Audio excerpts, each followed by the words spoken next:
Good evening, everyone. I'm the storyteller, and I'm here to help you all fall asleep. So before we get started, be sure to subscribe to the channel and like the video. I'd love to know where you're from and what time you're watching this, so leave it in the comments. When you're ready, get comfortable and relax. That night seemed like any other. The rain pounded the roof hard, a steady pattering that under normal circumstances would have been soothing. The wind, cold and fierce, pelted the windows, making the tree branches twist as if trying to reach my house.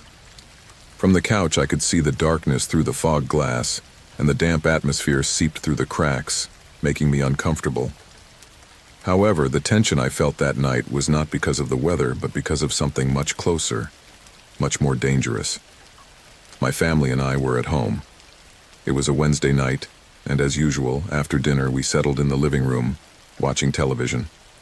My two young children, Mia and Esteban, were playing on the floor while my wife Maria was in the kitchen finishing the dishes.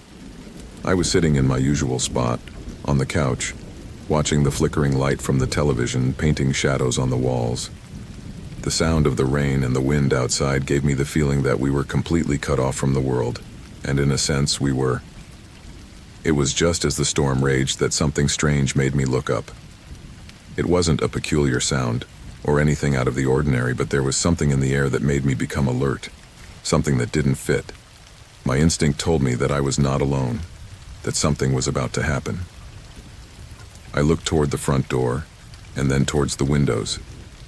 A few seconds passed and my mind began to process the shadows of the trees swaying outside, but in the pit of my stomach, a strange feeling made me want to get away from there.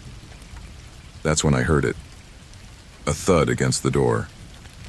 At first I thought it was the wind, thunder, or even some object flying in the storm, but the sound was repeated, and this time much louder. A knocking on the wood as if someone was trying to open the door. Panic began to take its toll on my body, and a surge of adrenaline surged through my veins. I jumped to my feet, heart racing, looking around. My mind couldn't process it right away. What was going on? At that moment I heard a voice, a low whisper, barely audible, but coming from the entrance. I couldn't understand what they were saying, but something in that tone chilled my blood.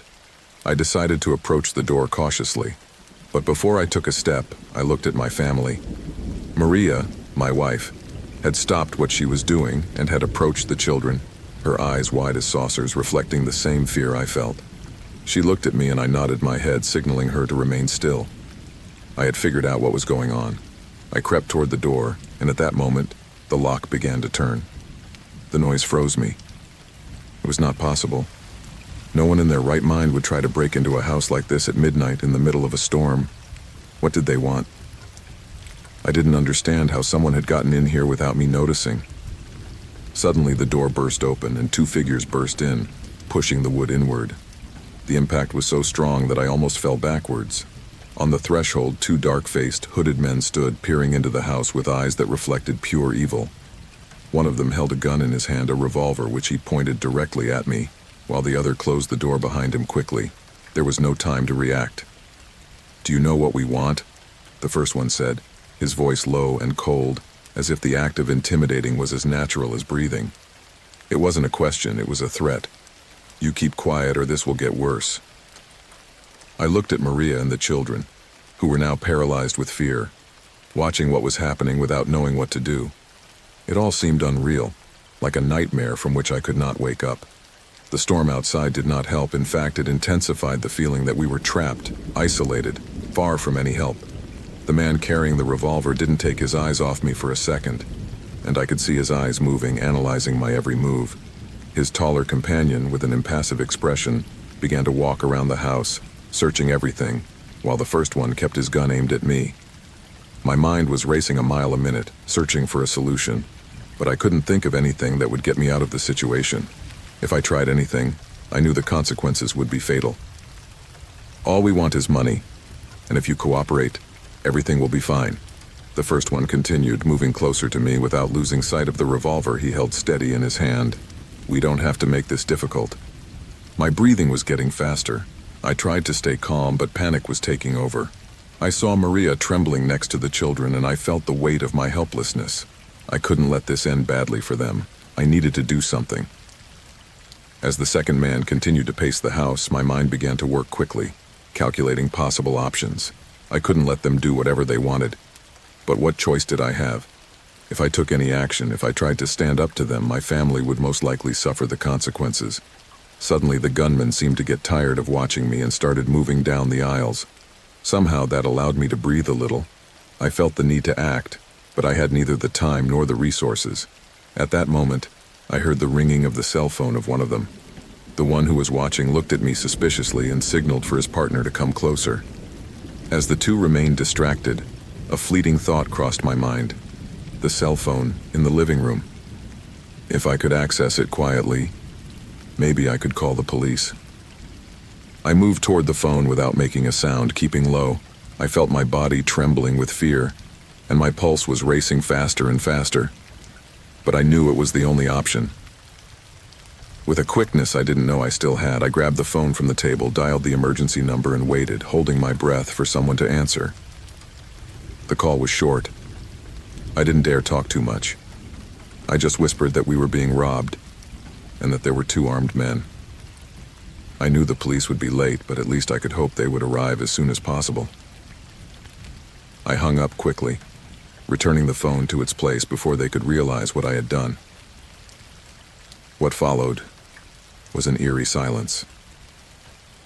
The men seemed to be talking to each other, but their voices were low and almost inaudible. I stood there transfixed, waiting for the moment of truth. Finally, after what seemed like an eternity, the men began to move toward the door. They had ransacked the house, but something in their eyes said they were not quite gone yet. One of them cast one last glance in my direction, and then, without a word, they both hurried out, disappearing into the darkness of the storm. A few minutes later, the police arrived, their sirens breaking the silence and fear that had collapsed the house. The relief was immediate, but the nightmare was still alive in my mind. Although it had all ended without further violence, the fear, helplessness, and tension marked my life in a way I could never erase. That night, when I was finally able to embrace my family, I knew that danger would never be too far away. And no matter how hard I tried to forget what I had lived through, a lingering shadow still lurked, reminding me that the most dangerous people are sometimes those who hide behind a mask of normalcy. That night changed my perspective on safety and vulnerability. For a long time, I had lived under the illusion that my home was an invulnerable haven, a place where my family and I could be safe from harm. But that fear, that tangible and unexpected threat, made me realize how fragile everything we think belongs to us is. The faces of those men, the glint of their guns, the desperation in the eyes of my wife and children, all of that was etched in my memory. It wasn't just a robbery, it was an invasion of my peace, of my tranquility, of that bubble I had created around my family, and in a second, all of that was about to crumble. I learned the hard way that danger can lurk where you least expect it, even in the place you think you are protecting the most. Even though the police arrived and the thieves were arrested, the real damage remained inside me. Fear became a shadow that haunts me, a feeling of insecurity that I can't let go of. Sometimes, hearing a noise out of place or seeing a figure in the distance, I wonder if we can ever really be safe. That night, I realized that there is no true immunity from chaos, nor are there sufficient barriers to keep the darkness from entering our lives. Life will never be the same, and although I managed to save my family that time, I now wonder how long it will be before something or someone tries again to take away what I hold so dear. The storm began as I crossed the deserted road outside of town. Just a few minutes before, the sky was clear and the air was warm and thick, but suddenly gray clouds covered the firmament, and rain began to fall with a fury I had never seen before. I had no choice but to keep going. At that point, I was far from any shelter, and stopping in the middle of nowhere, alone with the road and endless fields all around, was not an option. I had learned to deal with rain on the roads. As a motorcyclist, it wasn't the first time I'd been caught in a thunderstorm in the middle of a ride, but there was something about that night, about the intensity of the rain, that made me nervous. The water was coming down so hard it felt like the weight of the sky was bearing down on me, making the pavement a slippery mirror. My headlights barely illuminated a few feet ahead, and the darkness was almost impenetrable. I could barely make out the edge of the road, and every curve was an invisible threat. Then I saw it. It was a flash, a silhouette that appeared out of nowhere at the edge of the road, completely wet and with a hood covering his face. He was holding out his hand as if asking for a ride. As I managed to see him from a distance, I slowed down and braked in front of him on the wet pavement. The bike wobbled, but I managed to stabilize myself. I lowered one foot to the ground and watched the figure barely moving in the rain. I asked him if he needed a ride somewhere, trying to make my voice heard above the roar of the storm. The man did not respond. He only slowly raised his head, and although his face was in shadows, I could see the glint of dark eyes fixed on me. I felt a shiver run down my spine. Despite the rain and the darkness, there was something in that gaze that made me deeply uneasy. I was about to speed up and continue on my way, leave that strange figure behind and forget everything. But something stopped me. Maybe it was the loneliness of the road, or the simple fact that I knew how dangerous it could be to be caught in the middle of a storm like that. I took a deep breath, turning off the voice in my mind telling me to leave. I offered him a ride to the next town, making an effort to sound friendly. The man nodded, walking slowly toward me. As he approached, I could see that he was in his early 40s, with pale skin and a scruffy beard. He had a hard expression, and although I couldn't make out much through the rain curtain, I noticed that his hands were shaking, maybe from cold or maybe from something else. He climbed up behind me without a word. His hands, cold as steel, gripped my shoulders. I sped up the bike and we kept going through the rain. The weight of that stranger on the bike made every turn feel unstable, and his silence was so thick that it made the roar of the storm seem far away. Several kilometers passed before he spoke. Suddenly he asked me in a hoarse whisper, almost lost in the noise of the motorcycle and the rain, where I was going. I then replied that to the next town, which was approximately 30 kilometers away, hoping that this would reassure him. Although the truth is that I myself was uneasy about the distance. The man did not answer, and an uncomfortable silence settled between us. The road was deserted. Not a single car, not a sign of life. Just the rain and the endless road. I began to feel the discomfort grow in my chest, and every time I looked at the reflection of his eyes in the rearview mirror, I felt that something was not right. It was then that I noticed that the man was carrying a small, dirty backpack on his back, as if he had been traveling for a long time, perhaps from town to town. Something about the way he held it possessively and almost fearfully caught my attention. "Are you all right?" I asked, trying to relieve the tension. For an instant I thought he was going to ignore me again, but finally he spoke. I only heard him say I had no choice, in a voice that seemed charged with something deeper. I didn't want to do it, but I had to. The words mingled with the sound of the storm, and for a second I thought I had imagined them. But when I looked at him again in the mirror, I saw his face pale and his eyes fixed on the road, as if he was seeing something I couldn't see. His hand, cold and firm, clung to my shoulder more tightly, and I felt a shiver that had nothing to do with the rain. I didn't know who that man was or what he was talking about, but something in his voice, in his expression, told me he was into something dark, something he wanted to run away from. The silence became unbearable, and the road seemed endless. Each passing minute made me feel more trapped, as if I was carrying a stranger whose weight was growing heavier and heavier, squeezing my chest. I began to wonder if I had made a mistake in stopping. Then I told him I would drop him off at the next gas station and there he could get help, trying to sound casual, though my voice was shaking. "No," he answered immediately in a tone so firm that I shuddered. "I need you to take me all the way." I felt a knot in my stomach, but I kept driving, not knowing what else to do. Every kilometer seemed like an eternity, and the sound of the storm echoed in my ears like a bad omen. I was thinking, I shouldn't have stopped. I shouldn't have looked at him, but it was too late. The road finally began to show signs of approaching a town. The lights, though faint and distant, gave me hope that soon this trip would be over, that I could be rid of that man. But then, he leaned toward me, whispering in my ear in an icy voice that chilled my blood. He told me when we got there not to stop, to keep driving because no one could see him, that no one knew he was there. I felt his hand on my shoulder, firm as a claw, and I knew I had no choice. With each passing minute, the weight of that stranger became more oppressive, more threatening. The rain continued to fall, relentless, and the noise of the storm was the only thing that broke the silence between us. After miles of tense darkness, The lights of the town began to appear in the distance, twinkling through the curtain of rain like a life preserver in the middle of the sea. With every meter we advanced, I felt the pressure in my chest ease. Despite the man's demand that we not stop in the village, I had no intention of obeying him. Fear and exhaustion overcame me, but I also felt a strange mixture of relief and urgency to end the journey.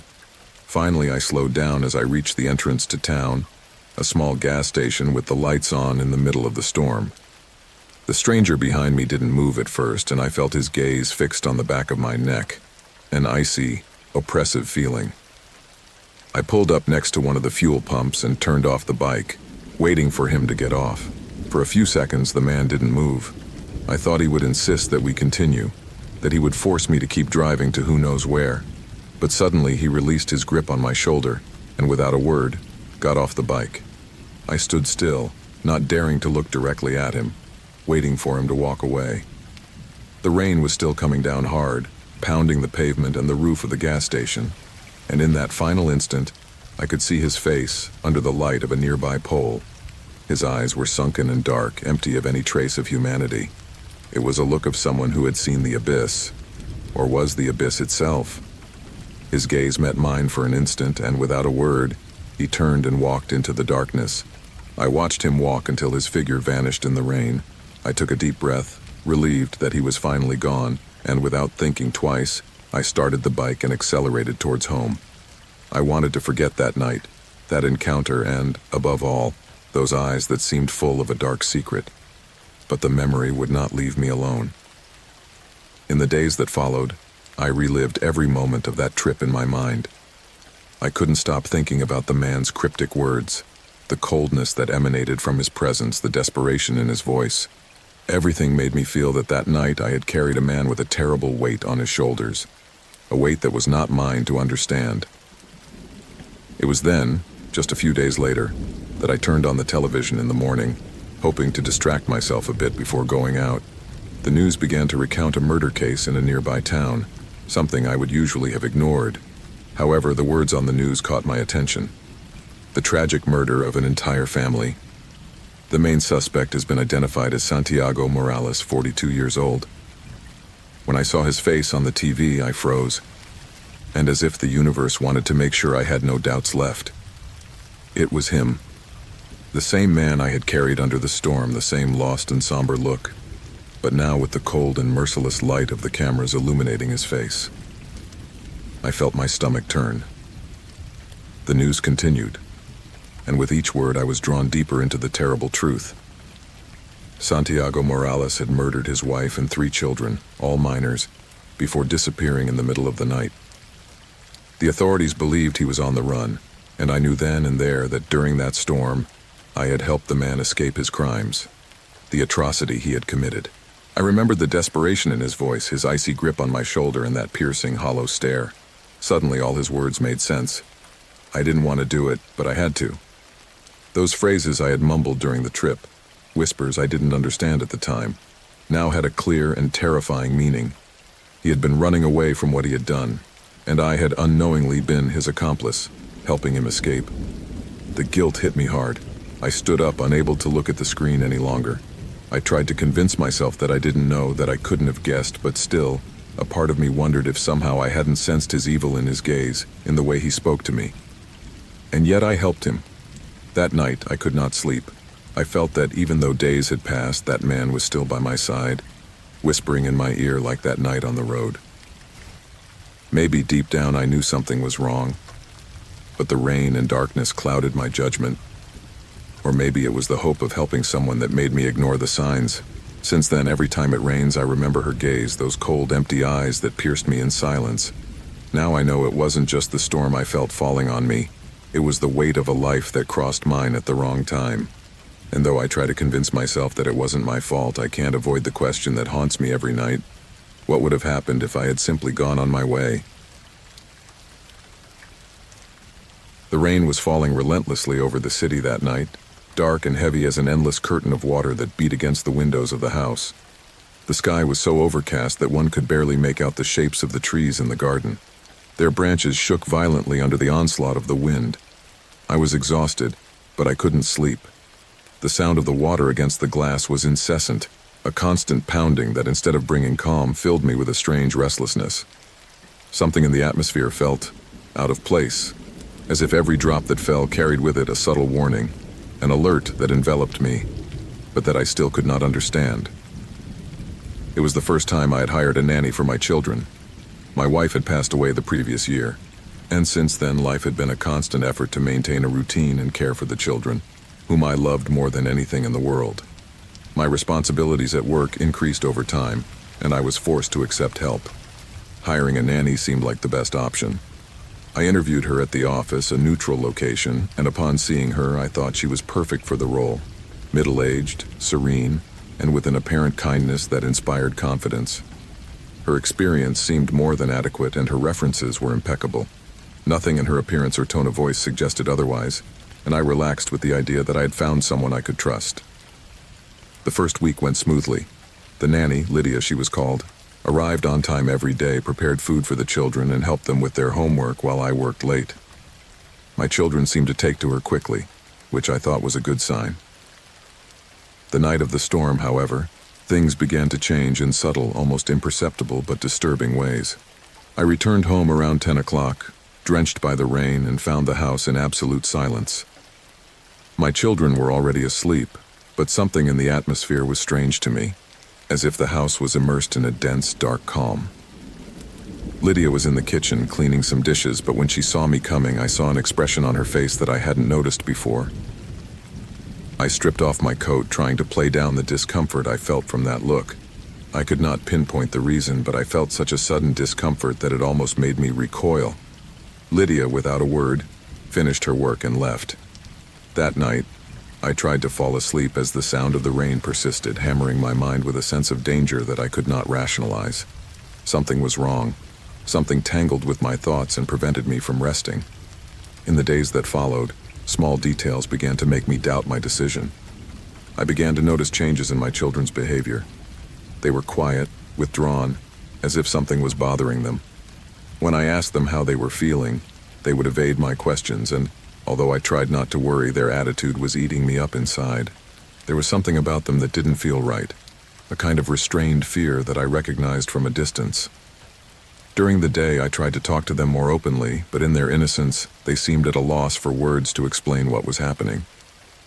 Little by little, I began to notice things in the house changing places for no apparent reason. Toys would appear in strange places, silverware would disappear, and then reappear in rooms where I never left them. Whenever Lydia was around, she felt as if even the environment responded to her presence in a way that defied all logic. At night, the house became darker, more suffocating, as if Lydia had left something intangible in the air, a perverse essence that seeped into every corner. The breaking point came one night when I woke up suddenly, feeling extremely alert. The noise of the rain was deafening, and the windows seemed to shake under its force. I got up and paced the house in silence, fearful of waking my children.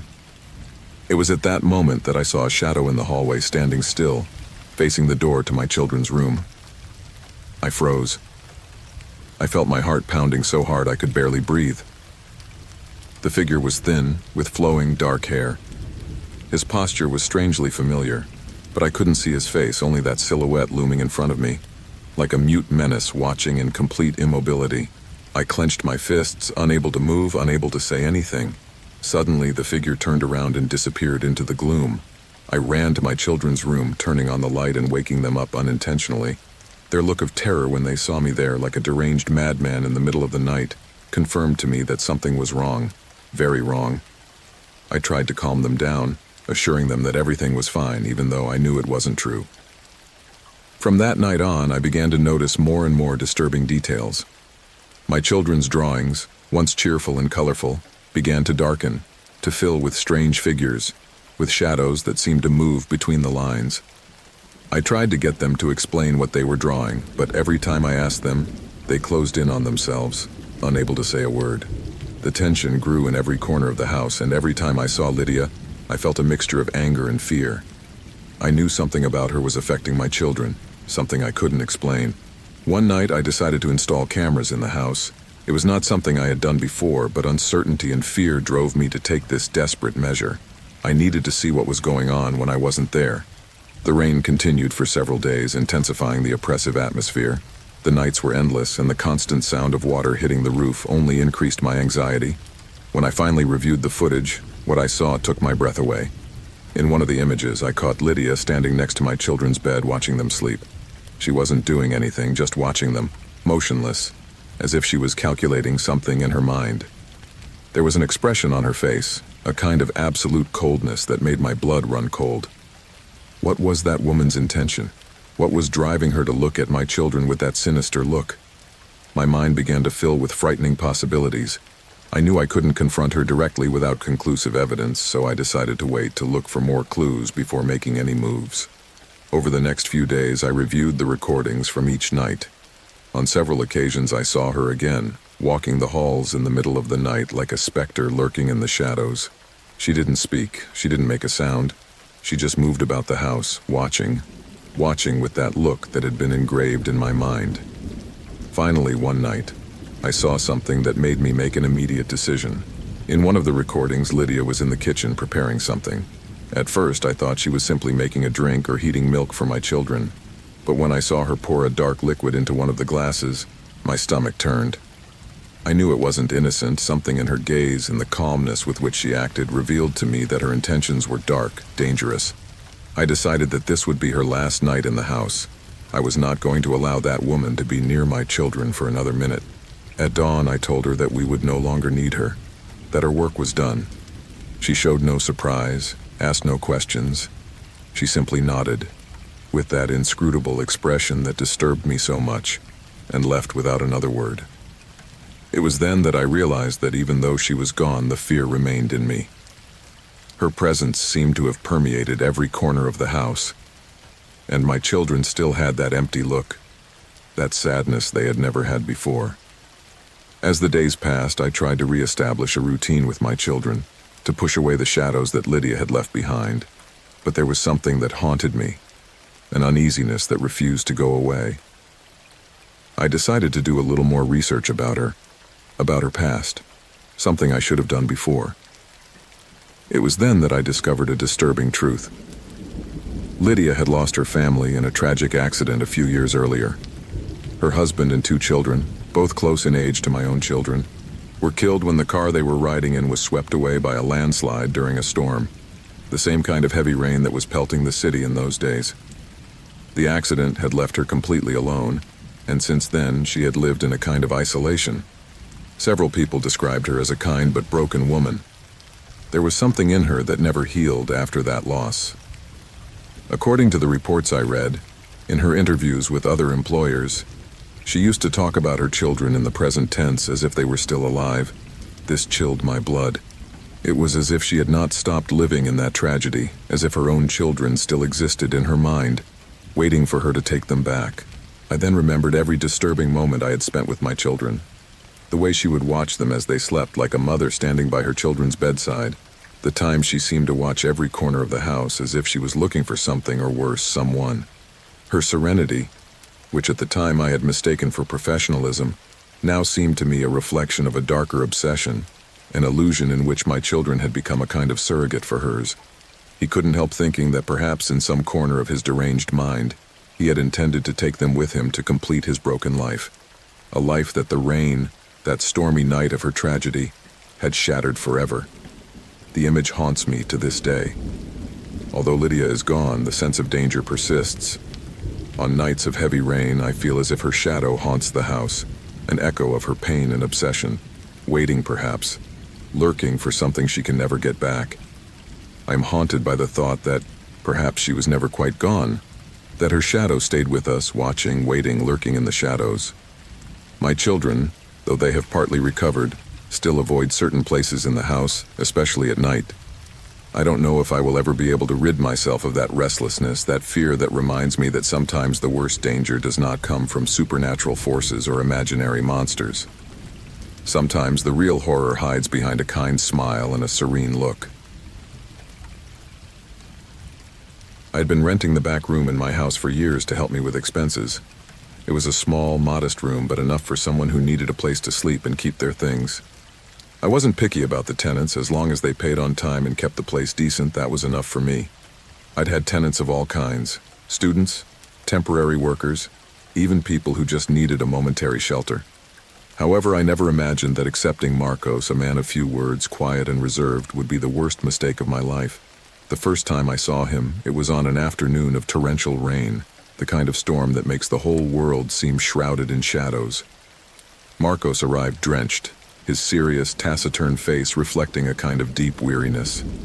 He asked me for the room without much ado, paid for the entire month in cash, and settled in that very night. I remember thinking that his arrival had been so swift and unceremonious that it left me with a strange feeling, as if his presence was already written on the walls before he even knocked on the door.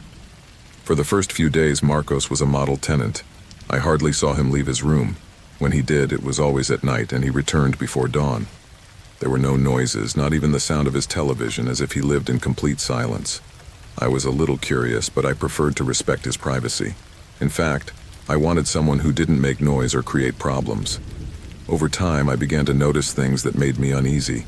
I often found muddy footprints in the hallway, marks that looked like heavy boots, and a strange metallic smell that permeated the air every time I passed his door. I thought about asking him about it, but seeing him so serious and distant, I decided to let it go. Maybe he worked somewhere damp or dirty, and I didn't want to bother him with questions. One night of a particularly heavy rain, the pattering of the drops against the windows kept me awake at night. The wind and a strange feeling came over me. It was then that I heard a sound in the hallway, something that sounded like a whisper, as if someone was speaking softly. I got out of bed and carefully opened the door to my room. The hallway was dark, but I could see a shadow moving slowly near Marcos's door. I stood still, holding my breath, trying to figure out what he was doing there at that hour. The figure moved, and I could see it was Marcos, but his back was turned, and he seemed to be whispering something as he touched the wall with his fingers, sliding them in slow, leisurely movements. My muscles tensed. There was something in his posture, in the way he moved his hands on the wall, that made me feel a deep discomfort. "Marcos?"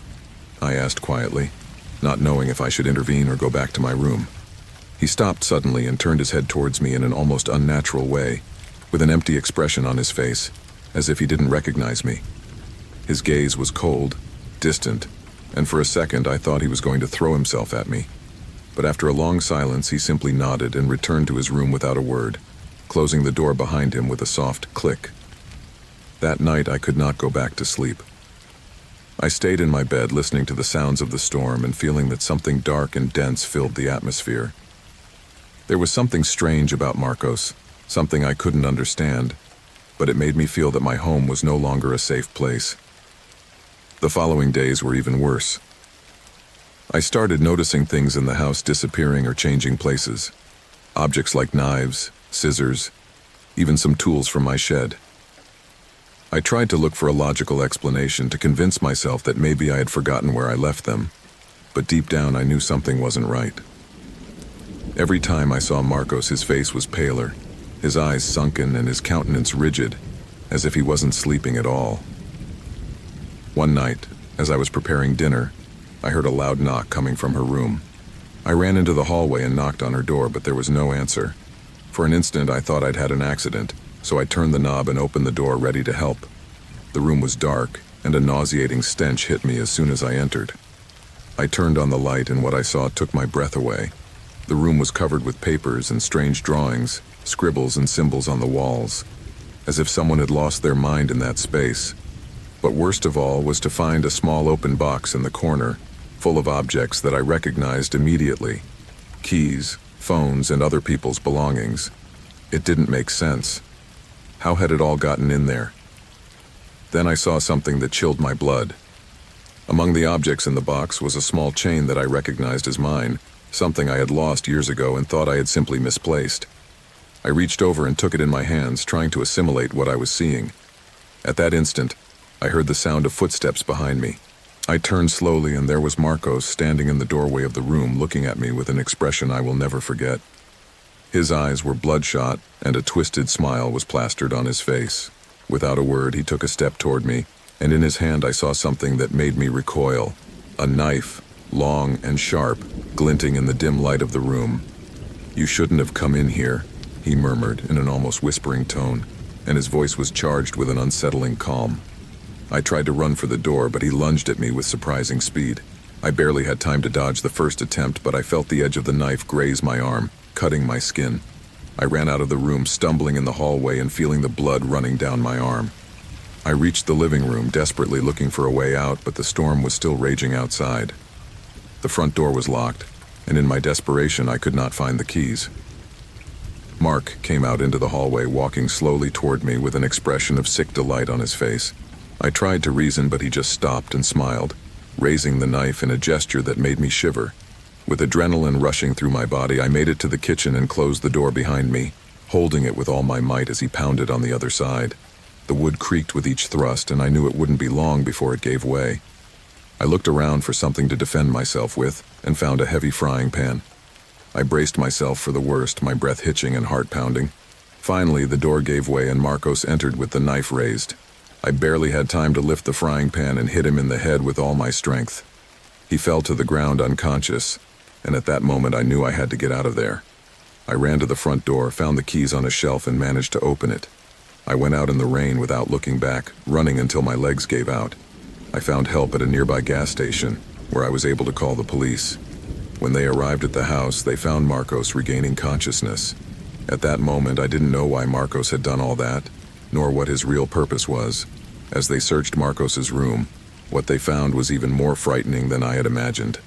At first, I thought he was just a strange man, a lonely guy with dark secrets. But what the police discovered left me speechless, and with a sense of absolute horror that I still can't shake. The foul odor in her room was not just from the accumulation of objects or lack of cleanliness as she had first assumed. Upon further investigation, the police found human remains in a large container in the corner of the room with hydrofluoric acid and a collection of other people's personal belongings: watches, bracelets, chains, keys, pieces that apparently had no relation to each other. Among these belongings was my chain, the one I had lost years ago and which, until that moment, I thought I would never get back.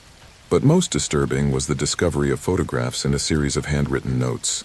The notes contained details about me, about my routines, my daily life, and even about how he had managed to be so close to me without arousing suspicion.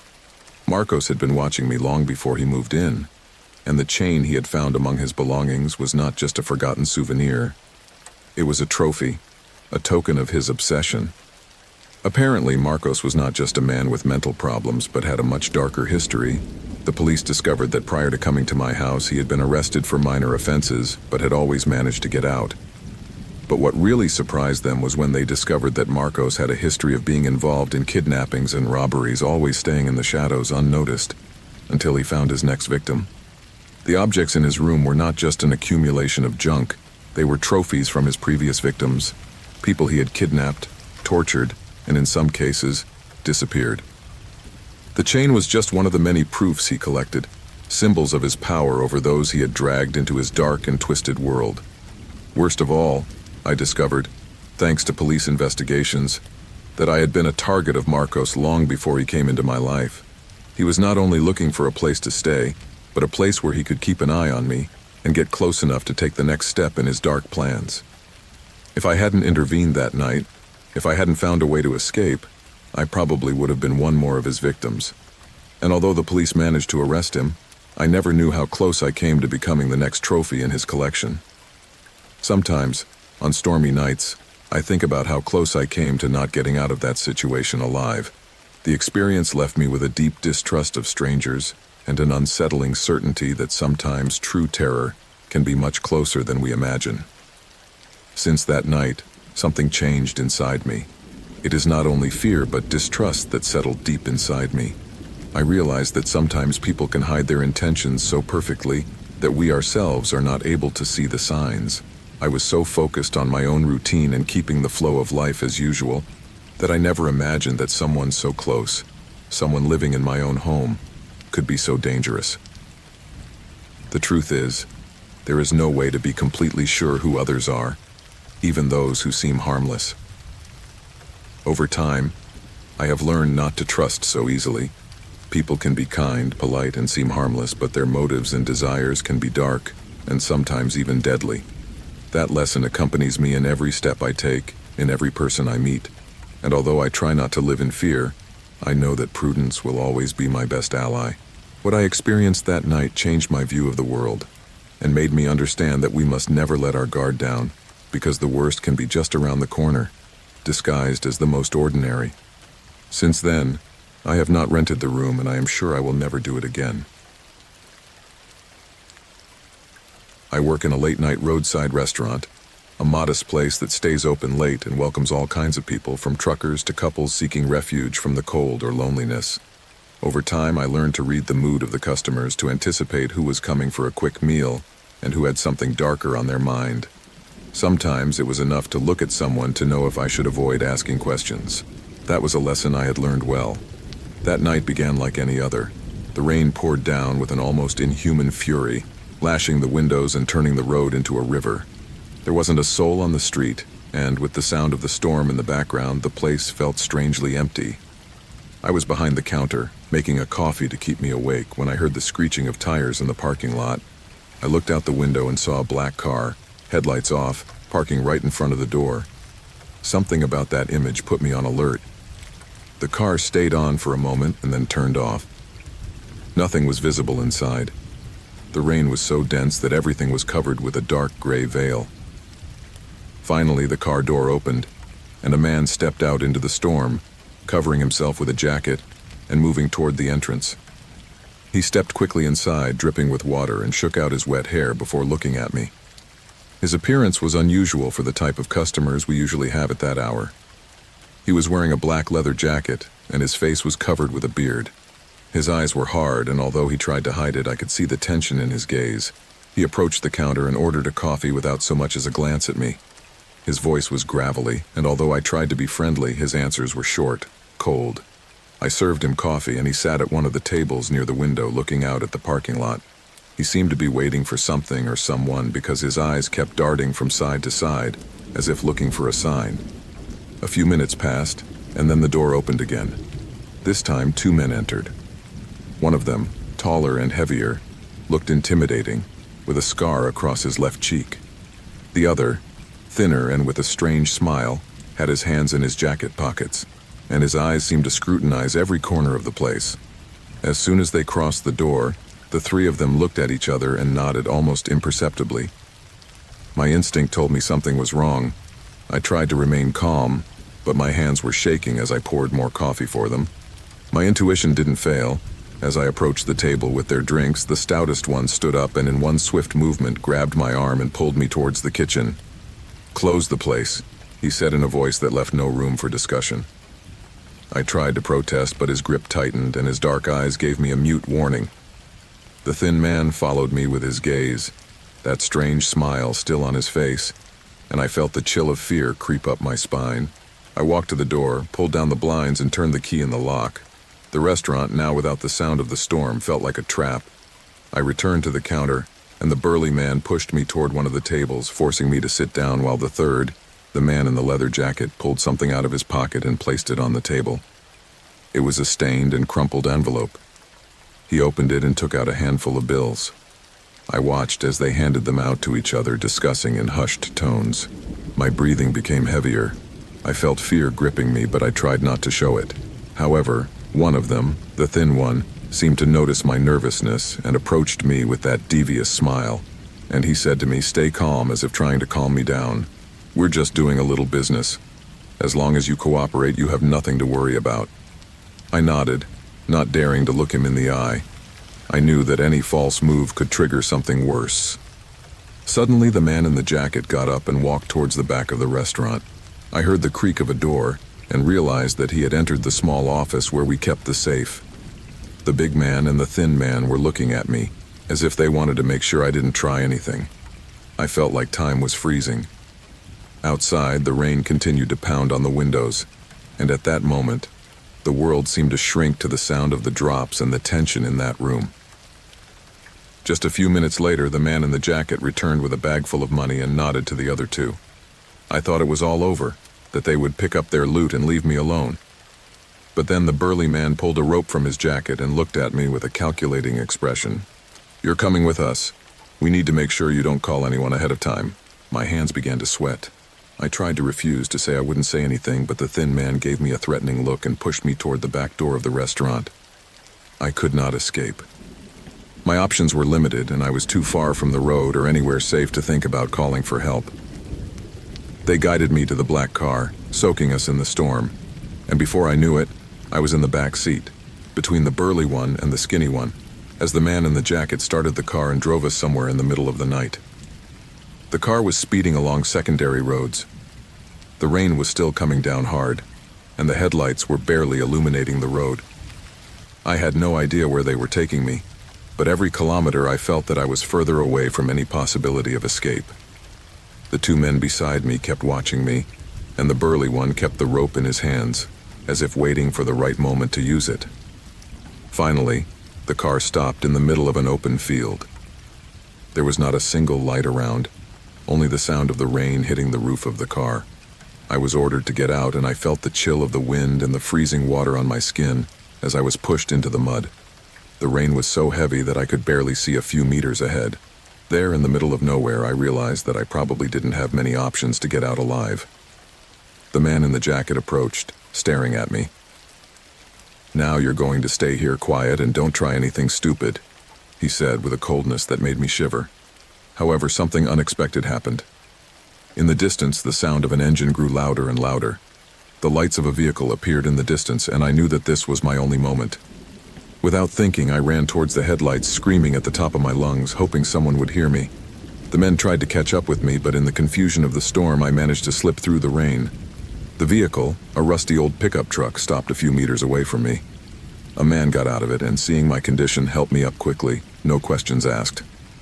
I looked back and saw the silhouettes of the three men in the rain, watching me with fury on their faces. The van started up and sped away, leaving them behind in the darkness. The stranger took me to the nearest town, where I was able to contact the police. I told them everything that had happened, but when we returned to the restaurant, the men were gone. They had disappeared, taking all the money with them and leaving only a trace of violence and terror in my mind. Sometimes I wonder if I will ever meet someone like those men again, or if I was just unlucky enough to cross paths with them at the wrong time and in the wrong place. Since that night, everything changed for me. I learned that there is something in looks, in the subtle ways of gestures, that can reveal a person's nature, and yet no one prepared me for the true terror of feeling that your life depends on someone else's will. That experience left me with a permanent distrust, as if I always had to be on the lookout, waiting for the next danger. I think about how easily we can lose our lives, because we think familiar places like work or a familiar road are safe. But that night showed me that normalcy can break down at any moment, that a quiet, ordinary life can turn into a nightmare without warning. I feel something in my spirit hardened since then, and though I wouldn't tell anyone, there are nights when the sound of the rain still sends shivers down my spine, reminding me how close I came to disappearing without a trace. Today, I strive to live with the certainty that I survived something that could have ended in the worst way. I am left with gratitude to that stranger who showed up at the right time, but also the weight of knowing that those men are still out there, maybe in another restaurant, on another road, looking for their next victim.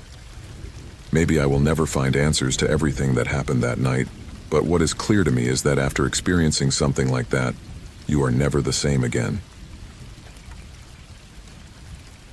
I am not a man of superstition. After more than 15 years in a cab seat, I've seen and heard it all.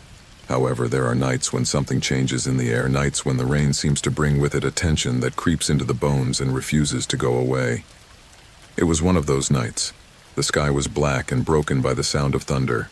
Raindrops pounded the roof of the cab like fists, echoing with a dull, frantic rhythm that set the pulse of the city. There was hardly any traffic, and the few lights in the windows seemed a million miles away. I was about to light a cigarette, waiting for the next call to come in on the radio, when I saw a person under the flickering light of a pole. He was a tall, thin man, with the hood of a dark coat covering his head, and his eyes fixed on the pavement. He stopped the cab, and I approached and rolled down the window. He raised his head. His eyes were intense, dark, and something about his expression gave me goosebumps. He climbed into the back seat, soaking the upholstery with his wet clothes. "Where did you take him?" I asked. To my surprise, he replied, "Just drive." His voice was low and raspy, barely audible over the pattering rain. It wasn't the first time a passenger had asked me something like that. People who simply wanted to drive around the city to clear their minds or to forget, if only for a while. I tightened my grip on the steering wheel and started driving. I traveled several streets in silence, with the noise of the rain as my only companion. From time to time, I watched him in the rearview mirror. The man stood still, his hands folded on his legs, staring straight ahead as if searching for something on the dark horizon. I tried to break the silence, trying to relieve the tension that was building up in the atmosphere. I made the comment that the night was very cold. He did not answer. His gaze was still fixed on some invisible point beyond the windshield. Something about him seemed out of place, a calculated, almost unnatural stillness. I shivered, and the thought of leaving him where he was crossed my mind.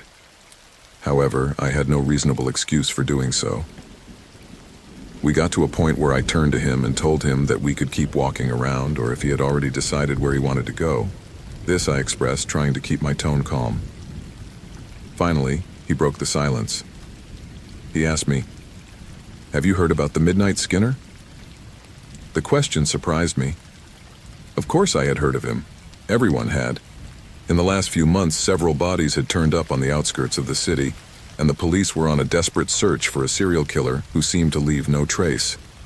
News reports nicknamed him the Skinner for the brutality with which he treated his victims. I nodded, not wanting him to notice the nervousness that was gaining on me, and I replied that I had heard about it. In fact, the whole town was talking about it. The news said that this murderer took cabs, that he would get into them in the middle of the night aimlessly, just waiting for the right moment. I squeezed the steering wheel hard and tried to suppress a shudder. The man didn't talk much. He seemed almost methodical to me. The next thing I could say was that I was sure the police were already after him, and that a guy like that couldn't be on the loose for long, trying to sound casual. His gaze pierced me through the rearview mirror. There was something disturbing in his eyes, something dark and deep that made me look down immediately. Was he suggesting something, or was he just playing with me? I decided not to ask and to concentrate on the road, although the thought was still in my head. As we made our way through the deserted streets, the rain came down harder. Water was beginning to accumulate on the pavement, making the tires squeal as they turned corners. The atmosphere was suffocating, as if something sinister was about to happen. After several minutes of silence, the man spoke again in a lower, almost murmuring tone. "They say their victims don't scream, that they don't have time, that when the killer acts, it is already too late for them." I swallowed saliva. I felt as if his words were penetrating my mind, as if he was trying to plant fear in my head. I tried hard to stay calm, but I couldn't help but feel that something was very, very wrong. In the midst of the fear, I felt I told him that if I didn't have a destination, maybe I should leave him at that place because I was already finishing my journey for the day. He smiled, and that's when I knew something was really wrong. The smile did not reach his eyes. It was not an expression of cordiality, but of something dark, something I could not understand. That's when he told me no. We are arriving with a chilling calm. Immediately, a knot formed in my stomach. We were in a part of the city that I did not recognize well because of the same scare. It was a desolate neighborhood, where the lights on the poles barely illuminated the street and everything seemed shrouded in shadows. "Here to the left," he indicated, and I obeyed almost by instinct. The street was narrow and dark, lined with dilapidated buildings and with a single lamp flickering at the end of the block. Everything seemed dead except for the constant sound of the rain that never ceased. "Stop here," he said. I hit the brakes and the car stopped dead in its tracks. I stood silently, waiting for him to move to get out of the car, but he didn't. Instead, he leaned forward, bringing his face close to mine from the back seat. His breath was hot and heavy and smelled of something I couldn't identify. "You know, I've taken a lot of cabs this week," he said quietly.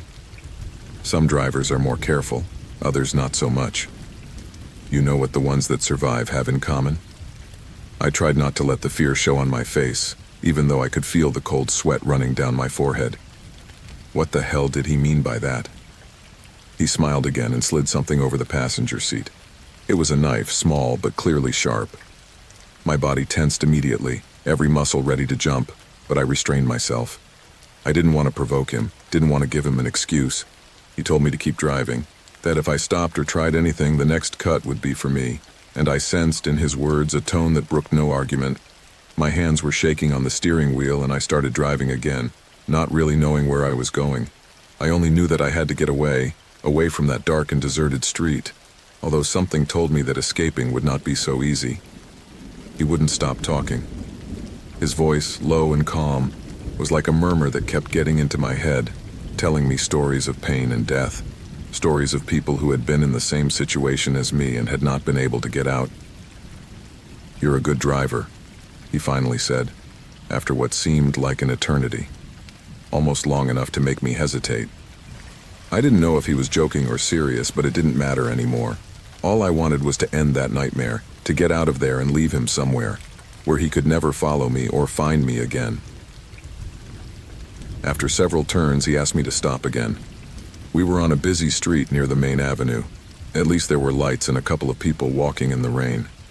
I felt a momentary relief that at least I was in a place where someone could hear me if I decided to scream. "It's here, you've been interesting," he said, opening the door slowly. I saw him leave in the rain, walking calmly without looking back, as if nothing had happened, as if he had not left an indelible mark of terror in me. His figure faded into the night, and the last thing I saw was his silhouette at the end of the street. I can still hear the sound of the rain hitting the roof of the cab when I think of that night. Sometimes, when a passenger gets in the middle of the night and asks me to take him somewhere aimless, a shadow of that restlessness returns. I don't know if I'll ever see him again, but something in me says that somehow he's still there, waiting. That encounter changed something in me. Nights passed, weeks passed, and still in the wee hours of the morning I find myself looking in the rearview mirror, hoping to see those dark eyes again, wondering if some other lonely, somber soul might get in the cab and put me at the same crossroads. I learned not to underestimate the stillness of a face or the silence of a rainy night. The city goes on its course, indifferent to those of us who wander in it, to those of us who carry within us the memories that others would leave behind. But I cannot. That look, those words, that knife as cold as rain.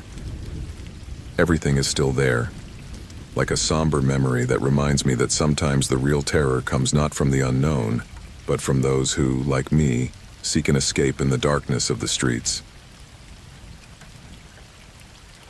My name is David. I'm 29 years old and I work as a software developer in a technology company in Madrid. Although I'm usually a pretty reserved guy and my dates are infrequent, that night I was feeling excited. I had been talking to Susanna, a woman I met through a dating app. She was 27 years old, had a charming smile and a vibrant personality that captivated me from the first message. It was a Friday and the rain was falling mercilessly on the city. The streets were full of puddles and lightning lit up the dark sky. Despite the bad weather, I didn't want to cancel the date. Susanna had chosen a small restaurant downtown, famous for its cozy atmosphere and delicious food. So I got dressed, made sure to bring my umbrella and left the house. As I walked to the restaurant, I felt the cold wind and the rain turned into a torrent.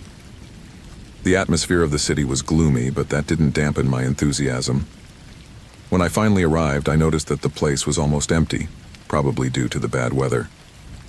I walked in and saw Susanna sitting at a table in the back. Her light brown hair fell in soft waves over her shoulders, and she was wearing a red dress that highlighted her figure. I greeted her with a smile, and she got up to give me a hug. She told me that she was very pleased that I had attended the meeting despite the storm. She said this in her melodious voice, and I was smitten at that moment.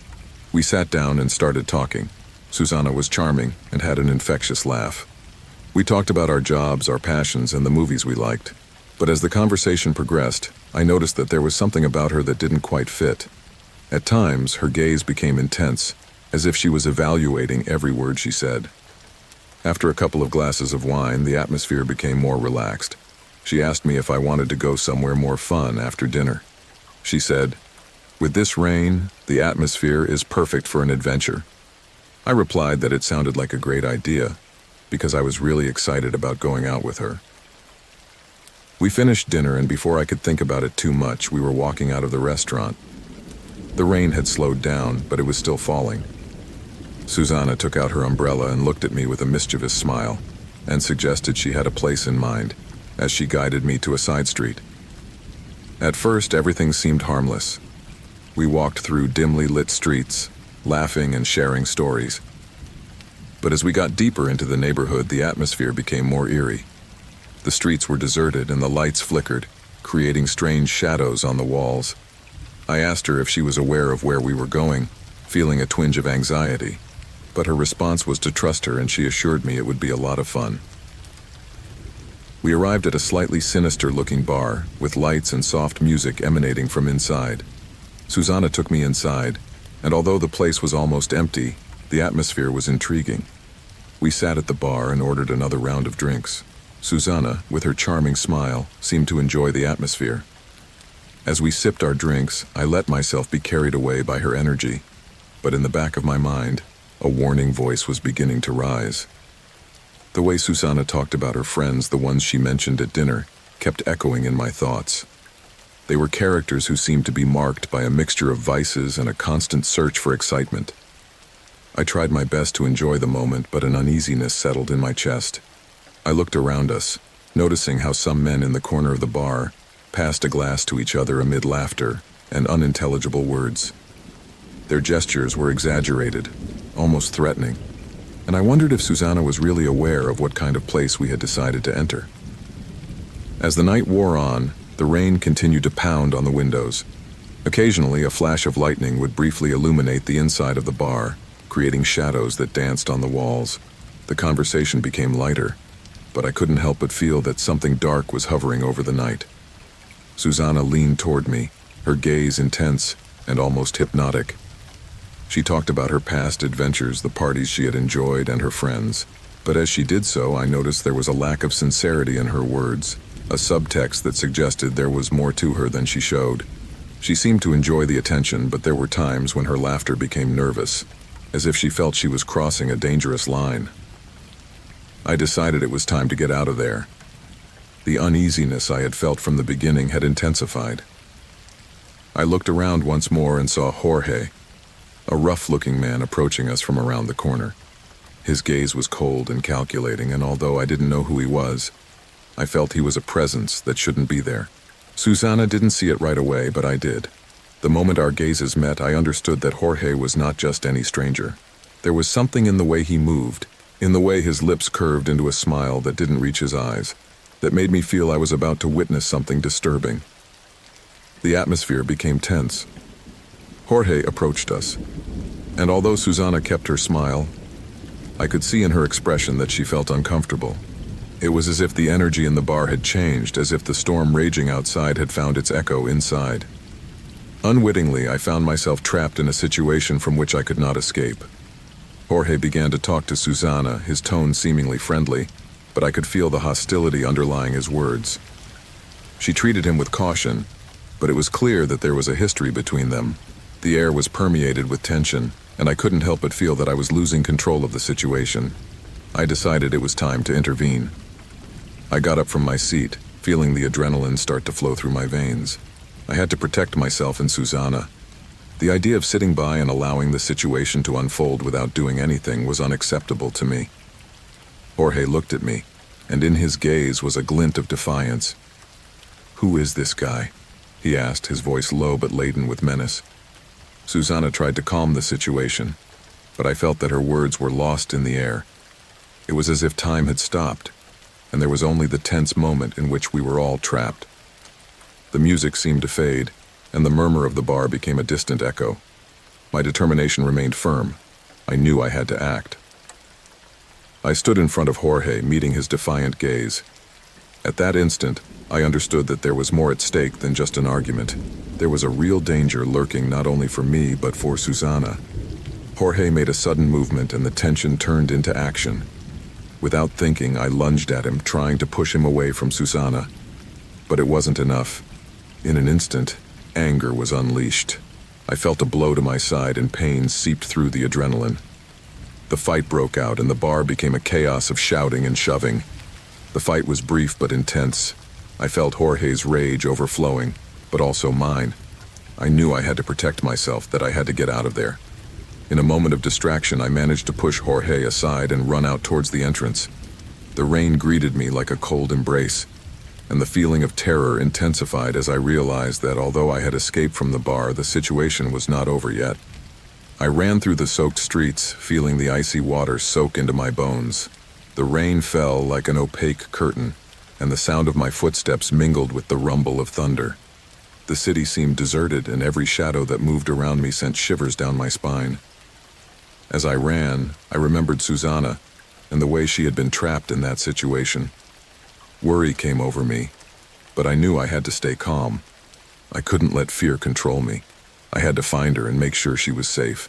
Finally, I came to an empty square, the echo of my footsteps echoing in the silence of the night. I stopped to catch my breath, my heart pounding in my chest. I looked around, searching for any sign of Susanna, but all was silent. The rain continued to fall, and with each passing second, the anxiety grew. The thought that Jorge might have caught up with her filled me with panic. I decided I couldn't just stand there. I had to go back to the bar. I had to face my fears and find Susanna. I ran back, the water soaking me even more. As I approached the bar, the chaos from before seemed to have disappeared. The music now sounded faint, and the lights flickered on and off. My heart stopped for a moment when I saw that the door was ajar. Cautiously, I pushed open the door and entered. The atmosphere was tense, and the bar seemed to have witnessed an altercation. The stares of the few remaining people focused on me, and I felt the atmosphere turn hostile. I looked for Susanna in the crowd, but did not see her. In a corner, I saw Jorge sitting at a table, with an expression of triumph on his face.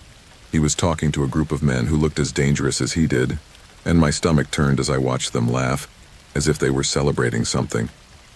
My instinct told me that I should get out of there, but the desire to find Susanna kept me going. The feeling that something horrible had happened came over me. I started to move towards them, but before I could get close, one of the men stood up and blocked my way. "What are you doing here?" he asked, his tone menacing. The tension in the air was palpable, and his gaze was cold and calculating. My mind was filled with dark thoughts. What had happened to Susanna? Where was she? Anxiety gripped me, and the desire to escape became overwhelming. But the urge to confront Jorge and protect Susanna was stronger. As I was trying to make my way, I felt a push on my back. It was Jorge, who had gotten up and was approaching with a smirk. "Looking for your friend? Don't worry, she's not far," he said, and his tone was laden with irony. I realized I was trapped. The situation became dangerous, and the idea that Jorge might have done something to Susanna filled me with rage. That's when I decided I couldn't let it end like this. As I was getting ready to face Jorge, a shout resounded at the entrance of the bar. It was Susanna, and my heart stopped as I heard her voice. "David?" she shouted, and her tone was full of panic. In an instant, everything changed. Jorge's gaze turned fierce, and he lunged at me. Chaos broke out again, but this time I had a goal. I couldn't let them stop me. I lunged forward, trying to get to Susanna. The fight was intense. I felt the blows and the adrenaline flowing through me, propelling me forward. Finally, I managed to break through the barrier of men and reach Susanna, who was at the entrance, visibly frightened. I grabbed her arm and pulled her with me, pushing her towards the exit. Once outside, the cold air hit me like a breath of relief. The rain was still falling, but I no longer cared. We ran together, never looking back, never stopping until we reached the corner of a lighted street. The chaos and danger seemed to fade, but the reality was still present. As I walked away, the adrenaline began to subside, and with it, the anxiety and fear overflowed. Susanna looked relieved, but her gaze also showed confusion. That night had taught me that dating can be dangerous, not only because of the surprises that can arise, but because of the people who can appear along the way, those who have dark pasts they can't leave behind. I looked at Susanna, and although there was a connection between us, I knew I had to be cautious. The road to trust is a delicate path, and sometimes adventures that seem exciting can lead to unexpected and dangerous encounters. The storm was still raging, but inside me a new resolve was beginning to form. Dating can be exciting, but it can also be a reflection of the secrets we carry inside, and sometimes those secrets can be darker than we imagine. My name is Javier. I'm 32 years old, and my life until recently was quite ordinary. I work as a graphic designer, and although I love what I do, I have always been an introverted and solitary person. My closest friends can be counted on the fingers of one hand, and I usually prefer to spend my evenings at home, absorbed in personal projects or watching a movie. Thus, my routine remained unchanged, until one stormy night I was confronted with an experience that changed me forever. It was Friday, and the city was under a torrential rain that seemed to have no end. Dense, dark clouds covered the sky, and the wind howled through the buildings, creating a nightmarish atmosphere. I spent all afternoon working on a project that required my full attention, and when I finally managed to finish, I decided to go for a walk to clear my mind. I grabbed my coat, ready to brave the storm, and headed outside. Sometimes the weight of loneliness became too much, and those walks in the rain used to give me a respite, a strange connection with the world. The streets were deserted, and the only sound was the echo of my own footsteps, muffled by the water. As I walked, the rain began to fall harder, soaking every corner of the city and forcing me to seek shelter in a small coffee shop. It was one of those discreet, almost anonymous places that offered a warm and quiet atmosphere. Inside, the few customers present took shelter from the bad weather, and the sound of the rain hitting the windows gave the atmosphere an almost ghostly tranquility. I ordered a hot chocolate and sat in a corner, watching the rain fall over the city. That's when I noticed him for the first time. A man who looked to be in his 40s, with a scruffy beard and a worn leather jacket. He was sitting on the other side of the coffee shop, but what really caught my attention was his gaze fixed on me, unwavering, as if he was trying to unravel some secret hidden in my face. Discomfort began to grow inside me, and although I tried to ignore it, it was impossible. That gaze followed me, invading the moment of peace I had sought in the midst of the storm. I finished my drink quickly and left the cafeteria, wanting to put some distance between me and the man. The rain was still pounding hard, but I preferred to get wet than to stay in that place. I walked for several blocks before I felt safe again, though every step on the lonely street seemed to echo the discomfort I felt in my chest. But that was only the first time I encountered him. From that night on, strange things began to happen. Every time I went for a walk or went to a coffee shop, I felt his presence. Sometimes I would see him in the distance, in the same street, or even on the other sidewalk, always watching me with that expressionless expression, and those eyes that seemed to see more than I wanted to show. One night I came out of my apartment to take out the garbage and saw him at the end of the street, motionless, looking in my direction. The feeling of invasion, of being constantly watched, began to undermine my peace of mind. I began to notice details that somehow confirmed that this was no coincidence. At first, I thought it was my imagination, an effect of my loneliness and the stress of work. But the frequency with which I saw this man made it no longer a mere coincidence. His figure appeared in places where I used to be, as if he knew my every move, every corner of my routine. I even wondered if he was following me, and I found the idea as absurd as it was disturbing. Little by little, my life began to revolve around his presence. I changed my routine. I changed the times I went for walks. I stopped going to the same places. I even started looking out the window every time I left the house, making sure he wasn't around before I took a step outside. But that didn't seem to deter him. Around every corner, in every shadow I glanced at out of the corner of my eye, there was him. Or at least the uneasiness that at any moment he could be there. There were nights when, as I tried to fall asleep, I would hear strange noises in the street. I would look out the window, and sometimes I would see a figure in the shadows, standing there looking in the direction of my apartment. Fear gradually made its way into my life, and soon I did not dare to stay alone in my home for long, although I knew that the alternative was worse. Every time I went out, I ran the risk of running into him. The climax of it all came one particularly dark and rainy night. The storm was raging outside, and the streetlights were flickering due to the intensity of the rain. Sitting at my desk, I was trying to concentrate on an urgent project, but my mind was elsewhere, on this man who kept haunting my peace of mind. I had closed the curtains and secured the door, trying to create some sort of barrier against his presence. It was then that I heard something at the door, a slight brush, almost imperceptible. I froze, holding my breath, hoping it was just the sound of the wind. But the sound came again, this time clearer, as if someone was touching the wood with their fingers, scraping softly. Panic seized me, but I didn't move. Finally, I mustered the courage to approach the door and look through the peephole. No one was there. I breathed a sigh of relief, although the uneasiness did not go away. The next morning, when I went out, I found something on the door, a note written in flowing ink, as if it had been written in the rain. The words were brief, but the message was clear. I am always near. A shiver ran through my body, and from that moment I knew I had to take action. But what could I do? Go to the police? Without proof, without a face that showed any direct threat, it was likely they would not take my fears seriously. As the years passed, the shadow of that man lingered in my life like an unwanted specter. Although I tried to continue with my routine, to resume my hobbies and my work, his presence lurked in every corner. Sometimes weeks would go by without a trace of him, and on those days, I managed to convince myself that maybe he had finally left me alone. But sooner or later, some detail, a fleeting shadow, a figure at the end of the street, or a noise in the early morning would bring me back to that dark reality in which I was always on the verge of an encounter with my stalker. Over time, the fear became a mixture of paranoia and exhaustion. My nights of rest became endless evenings when I could not stop looking at the door, convinced that at any moment he would be there, knocking softly, as he had done that night in the storm. I tried to reason with myself, to seek solace in logic. Perhaps he was just a stranger, a man with mental problems, someone who had confused his path. But those explanations never fully convinced me.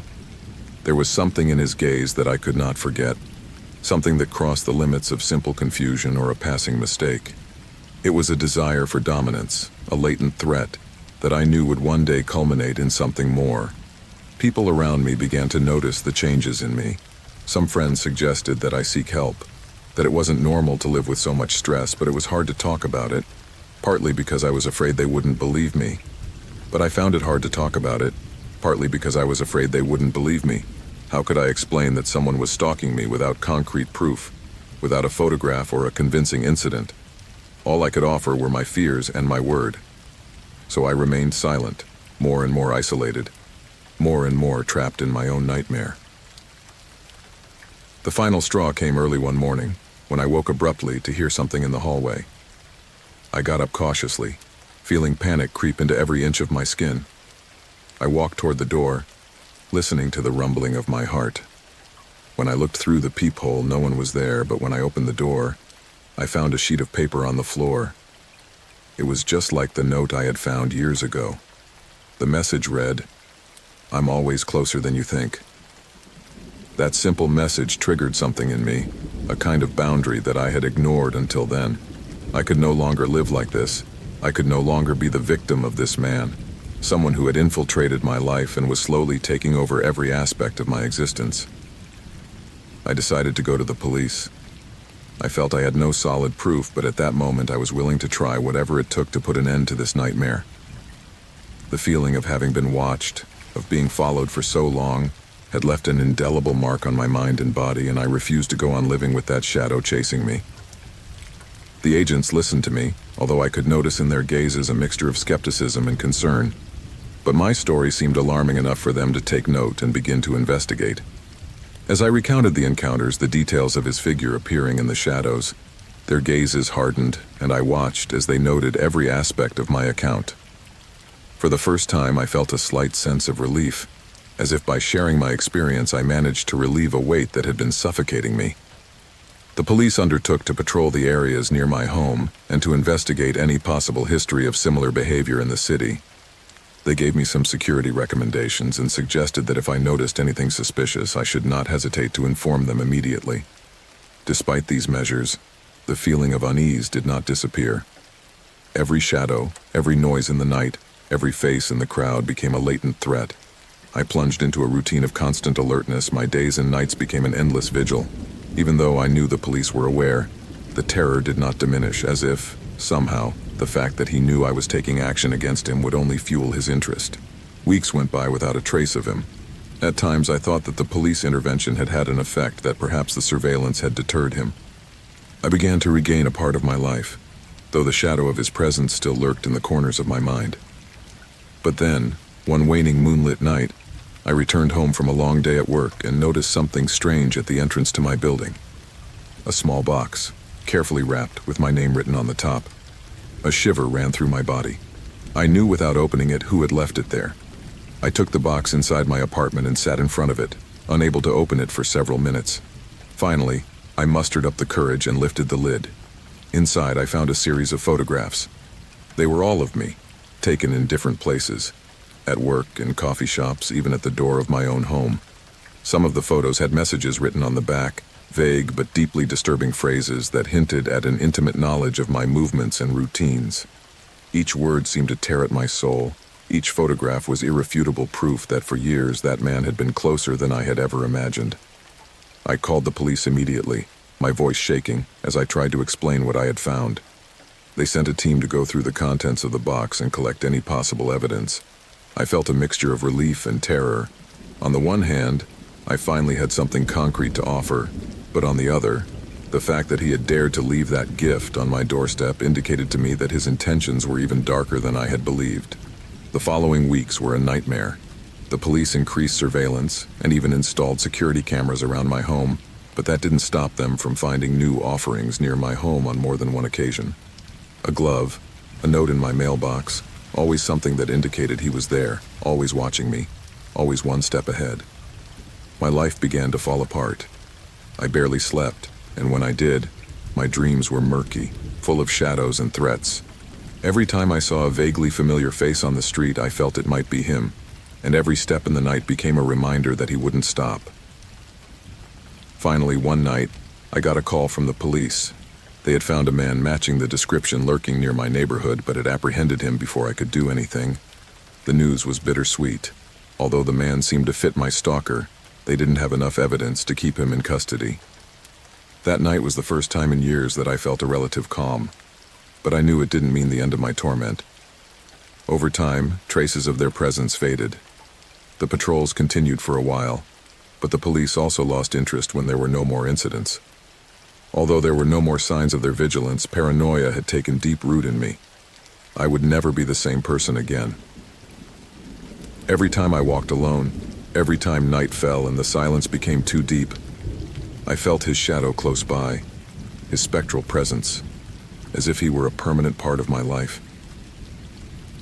Years later, I still find myself peering into every shadow, every dark corner, hoping to see those eyes once again. The city continues, indifferent to my story, to the scar that man left on my life. On stormy nights when the sound of the rain hits my window, I remember every detail of that experience, every moment of terror he sowed in my existence. I know that I can never completely rid myself of his shadow, that his threat, though distant, is still real in some corner of my mind, because even though he is no longer around, the fear he left me with will never disappear. My name is Daniel, and I have spent most of my life on the road. I drive all over the country as part of my job in sales, and although I spent many hours alone, I enjoy the freedom it gives me. I've always believed that on the road I'm untouchable. I'm just a man in his car listening to music and letting the miles melt into my thoughts. But that night was different, and what happened made me question the confidence I had always had in such a solitary and seemingly harmless routine. It had been a long day. The meeting stretched into the evening, and when I finally got in the car, the rain was already pouring down mercilessly. Thunder could be heard in the distance, and the sky was closing in like a heavy curtain over the road. I decided not to stop at a motel. I preferred to keep driving until I got home. I had barely been there a few minutes when the road began to turn into a river, with water pooling on both sides of the road and the windshield barely allowing me to see a few feet ahead. Still, I relaxed in the seat, turned on the heater, and tried to stay calm as I drove on into the darkness. There was almost no one on the road, just a few oncoming cars from time to time, passing by like fleeting shadows in the rain. In the midst of this desolation, a flash of lights caught my attention in the distance, and soon I noticed a vehicle coming up behind me. I didn't think much of it. I thought it was another lonely traveler trying to get home before dawn. But as the minutes passed, I began to notice that the vehicle did not slow down. At first I thought he wanted to pass me, so I moved a little to the right, giving him enough room to pass, but he didn't. He kept his distance, sticking to my bumper, illuminating me with his high beams. He kept his distance, sticking to my bumper, shining his high beams at me. The lights blinded me through the rearview mirror, and I felt that constant pressure make my hands tighten on the steering wheel. The discomfort began to grow, along with a restlessness I couldn't explain. The feeling that something was wrong intensified with every second. I tried to speed up a bit, looking to leave him behind, but the other vehicle accelerated at the same pace. I tried to slow down, hoping it would just get bored and decide to overtake me, but nothing happened. The vehicle was still behind me, at an alarmingly close distance, moving like a menacing shadow that wouldn't move away. My heartbeat began to speed up, synchronizing with the drumming of the rain on the roof of the car. My mind began to search for a logical explanation. Maybe it was a nervous driver, someone who needed to follow another car into the storm to feel safe. Maybe it was a reckless young man trying to intimidate me or some kind of sick joke. But none of those explanations managed to calm me down. Something inside me told me that there was a dark intention behind this chase. Minutes passed, maybe hours, and the car wouldn't pull away. I tried to take a detour to see if it would follow me, and it did. Every turn, every change of direction was precisely replicated. My nerves were on edge, and the loneliness of the road only made the situation feel more desperate. The rain began to intensify even more, pounding the windshield with renewed fury. My hands were sweating as I tried to control the steering wheel on the wet asphalt, and every time my eyes darted to the rearview mirror, there it was, that sinister figure in the other car challenging my peace of mind. My thoughts began to run wild, imagining the worst possibilities. I remembered stories of kidnappings on lonely roads, of attacks for no reason, of killers chasing their victims on stormy nights. An irrational but overwhelming fear gripped me. Each kilometer felt endless, and the rain, once a nuisance, had become one more element in the nightmare. With every drop that hit the glass, my vision became more blurred, and the sound of tires screeching on the wet pavement mixed with the distant roar of thunder. I felt like I was losing control, not only of the car, but of my own mind. I thought about stopping, confronting the driver, and finding out once and for all what he wanted. But the survival instinct kept me going. Something inside me was screaming that I shouldn't stop, that moving on was my only option.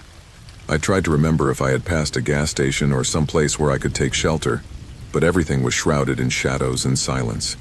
I was trapped, a prisoner on an endless and deserted road while that ominous presence was still lurking behind me. Every now and then I looked sideways, hoping to find a sign or a detour to civilization. But there was nothing, just the rain and the road stretching into the blackness. In a moment of desperation, I decided to take a sharp turn at full speed, hoping to throw him off. However, the other driver reacted instantly, sticking to my bumper like a shadow, as if he were an extension of my own vehicle. The fear turned into a kind of suffocating paranoia. I couldn't understand what I wanted or what was to be gained by keeping me on edge. But one thing was certain: whoever was behind the wheel was no ordinary driver. I felt like I was being hunted, like helpless prey. I was overcome with a sense of vulnerability and desperation, a certainty that that night, on that road, I could lose everything. Finally, my options were exhausted. With no gas, no plan, and no strength, I realized that I had to face whatever was chasing me. My mind began to oscillate between resignation and the adrenaline of survival, preparing me for whatever awaited me. I pulled over to the side of the road, watching as the other car also stopped a few feet behind me. The engine stopped, and the silence of the night settled between us, broken only by the distant rumble of the storm. I knew that that instant, that precise moment when the other vehicle remained motionless, was my last chance to decide. The rain, as if it were a protective curtain, was falling heavily, covering us both in a kind of frozen scene, suspended in time. I decided to get out of the car and face whatever awaited me. I opened the door slowly, every muscle in my body tense and ready. However, at that instant, the other car turned on its headlights, illuminating me completely, as if it were undressing me before its eyes. I felt my heart beating frantically, and all the fighting instinct I had mustered went up in smoke. Something about those headlights on, that light shining on me like a spotlight on a horror scene, made me feel helpless, a prey in the center of a carefully laid trap. The other car did not move. It just stood there, watching me, assessing me, while I tried to control the trembling in my hands and the feeling of panic spreading through my chest. My whole being was screaming for me to go back to the car, to not try to get any closer. And it was at that moment, just as my mind was about to give way to uncertainty, that the other vehicle turned off its lights and vanished into the darkness. It was several minutes before I could move, before the fear subsided enough to allow me to regain control of my body. I climbed into the car, trembling and in shock, not really understanding what had just happened. There was no explanation, no reason, only the memory of an endless night, of a senseless chase, and of a fear that would stay with me forever. That night I returned home with the certainty that I was not alone on the road, that there was something else lurking in the darkness, something that could appear at any time, anywhere. Since then, every time I drive on a lonely road and see lights approaching in the rearview mirror, I feel the same latent panic, the same anxiety. The road is no longer my refuge, but a constant reminder of that stormy night, where I discovered that sometimes the real terror comes not from the unknown, but from the people who cross our path with inexplicable intentions, leaving an indelible imprint of fear in our minds. It was a night of heavy rain, one of those nights when the sky seems to open up in an endless fury. The drops were hitting the windshield violently, and the windshield wiper barely managed to maintain a minimum visibility on the dark road. I was on my way back from a long work trip, and fatigue was weighing on my eyes and every muscle in my body. So when I saw the small sign for a lonely roadside coffee shop, I decided to stop for a coffee and to clear my head a bit. The place was nestled in the middle of nowhere, surrounded only by trees swaying under the force of the wind and rain. The flickering neon light seemed like an invitation to shelter from the storm, although it had that gloomy tone that I have always associated with places of passage. I parked the car in front of the entrance and quickly got out, covering myself from the rain as I felt the water seep into my clothes. Walking through the door, the place seemed strangely empty. There was a heavy silence in the air, that kind of stillness one would expect in an abandoned place. The yellowish light barely illuminated the space, and the first thing I noticed was the smell. A dense, metallic aroma that crept into my nose, very different from the usual aroma of freshly brewed coffee. I tried to ignore it, thinking it might be due to something broken in the kitchen. I took a few steps inside, and my eyes began to get used to the gloom. Then I saw them, 3 figures sitting at the tables, arranged as if they were in a silent conversation, motionless with an inhuman stillness. My heart began to pound as my vision cleared, and I realized that what I was seeing was not normal, that something was terribly wrong. The 3 people, 2 men and a woman, were covered in dark spots, their bodies rigid, their faces frozen in expressions of horror. It looked as if they had been caught in mid-conversation and had not had time to react. I swallowed saliva and slowly approached, driven by a mixture of horror and curiosity. It was then that I noticed the chilling details, the deep cut on the neck of one of the men, the pool of blood under the woman still holding a cup in one dead hand, and the third man's twitching hands, his fingers digging into the edge of the table as if he had been trying to resist something. A shiver ran through my body. The scene was so gruesome, so surreal, that for a few seconds I froze, unable to process what I was seeing. My mind searched for a logical explanation, but the survival instinct began to scream at me that I had to get out of there immediately, that something or someone had done this and could still be nearby. I turned my eyes toward the door, but the storm outside seemed even more intense, as if it was bent on locking me in that cursed place. Trying to calm down, I reached into my pocket for my phone and dialed the police number with trembling fingers. My breathing was ragged, and my mind was spinning as I tried to describe what I was seeing, trying to make sense of the situation. When I finally managed to make the call, I clung to the faint promise that someone would come soon, that I wouldn't be alone for much longer. Time began to fade in that wait. I was in a corner of the cafeteria in a kind of tense vigil, with my eyes fixed on the 3 inert figures, watching them as if at any moment they were going to get up and continue with their last interrupted actions. I could feel the cold sweat mingling with the rainwater still soaking my clothes. The sound of the storm seemed to intensify the oppression in the atmosphere, as if the place was isolated from the outside world, trapped in a bubble of horror. A few long minutes passed in which I kept looking at the corpses, as if I needed to reaffirm the reality of the scene over and over again. Every time I averted my gaze to the windows fogged by steam and rain, I was assailed by the fear that someone was watching from outside, hidden in the darkness. It was a growing paranoia, a feeling of being stalked that made every minute more unbearable. After what seemed like hours, I saw flashing lights approaching from the road. It was the police. Relief swept through my body in a wave that almost brought me to my knees. I moved to the window and saw the silhouettes of the officers getting out of their vehicles, illuminated by headlights that barely made it through the heavy rain. I moved toward the door, hoping that they would enter quickly, and that I would finally have someone to share the burden of that macabre discovery. But something strange happened when they opened the door. The agents moved forward slowly, observing with a mixture of disbelief and revulsion the scene I had been contemplating for the past half hour.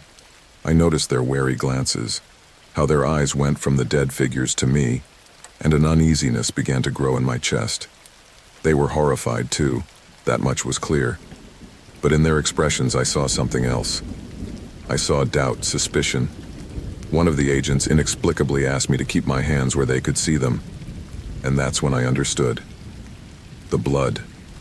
On my clothes, on my hands, on the ground surrounding the bodies. In my state of shock, I hadn't noticed how I had gotten so close, how the stains had spread toward me in my attempt to understand what had happened. In their eyes, I was no longer just a witness. I was now a suspect. I tried to speak, tried to explain, but my words felt clumsy, meaningless.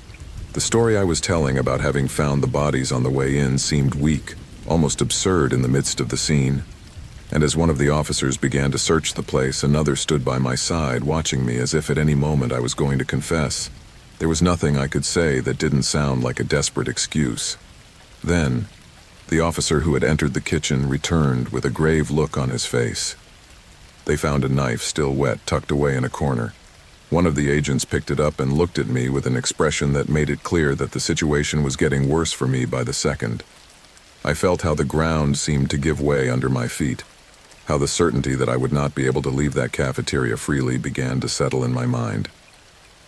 Outside, the storm continued to rage, while I, the man who had simply stopped for a coffee in the middle of a rainy night, was taken to the patrol car under the cold and merciless gaze of the officers.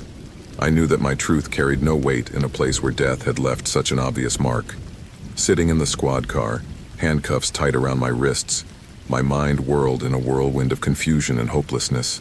From outside, lightning flashes fleetingly illuminated the interior of the car, and each flash reminded me of that Dantesque scene in the cafeteria. The lifeless bodies, the bloodstains, and the knife found in the kitchen, which now seemed to condemn me mercilessly. Reality felt so absurd and distant, as if I had woken up in a nightmare that, no matter how hard I fought, would not allow me to escape. I had simply stopped for a coffee, looking for a moment of rest in the middle of a rainy night. Fate, or some incomprehensible force, had brought me to a place of death and suspicion. And now, in the eyes of those agents, I was the guilty one.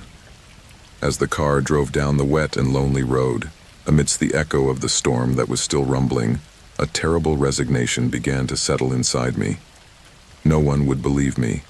That knife and the fact that I was the only witness, all signs pointed to me as the author of that macabre scene. As I watched the road blur through the rain, all I could think about was how such an ordinary, insignificant moment had shattered my life forever.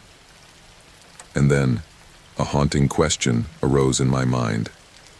How many other innocent souls would have been trapped in similar situations, consumed by the weight of a fate they never chose? When they finally let me out of the police station, after what seemed like an eternity of interrogations and increasingly desperate questions, the world I knew no longer existed for me. Days had passed since that night, and although in the end it was determined that I had no connection with the murders, that it had all been a tragedy beyond my control, I could not shake the feeling that something had been marked inside me. The officers, though cordial at first, began to look at me with a suspicion that seemed to go beyond the evidence proving my innocence. At times, I felt their eyes on my back, as if in some corner of their minds they still harbored the idea that I might be guilty. The process was long and complicated, but in the end, after the pertinent inquiries, it was concluded that my presence in the place had nothing to do with the crimes. It was just a macabre coincidence that had put me in the middle of a nightmare. The police discovered that the 3 murdered were known in the city, people with tumultuous lives, but nothing that would justify such a ruthless killing. There was talk of a possible serial killer, but no one knew who or why. They were unable to find the culprit, and that uncertainty terrified me more than anything else. The fact that the killer was still at large, faceless, nameless, haunted me like a shadow that lingered in every dark corner of my life. When I was finally able to leave the police station, the night seemed different. The lights of the city no longer offered me comfort, only a breathtaking coldness. Everything around me seemed alien, irrelevant. The rain, which seemed to have disappeared after that fateful day, fell lightly again, like a gray curtain that isolated the world. The streets, the same ones I had walked before, now seemed more sinister. Every person who crossed my path seemed to me a stranger, and the fear that someone was watching me made me walk with quick, almost forced steps. Days passed, but the nightmare was still alive in my mind. Every time I closed my eyes, I relived those moments in the cafeteria, the silence broken only by the sound of the rain, the lengthening shadows of the three inert bodies, the gaze of the man who had entered, and made me feel more vulnerable than ever. I remembered the looks of the officers, the way they had approached, the cold tone of their voices, and worst of all, the fact that I had been there, in the wrong place at the wrong time. Although I was able to return to my home, to my routine life, something inside me changed forever. I could no longer find peace in the same way. Sometimes, I would wake up in the middle of the night with a cold sweat running down my back, not knowing if it had been a dream or if I had really seen what I saw. I felt that I was being watched, that the shadow of that night, of the bodies on the ground and the unanswered questions, followed me everywhere. I began to avoid the lonely streets, to make unnecessary turns, so as not to pass by the same road again. On rainy nights, the sound of water hitting the asphalt mingled with the echo of my own fears. How close was I to being next? How close was that killer to catching me too? The very thought of it disturbed me. Sometimes, as I watched the news, I still heard about unsolved murders and new victims appearing under disturbing circumstances. Uncertainty still hung in the air, like a constant reminder that danger could be lurking in the shadows, waiting for its next move. And then an even deeper fear enveloped me.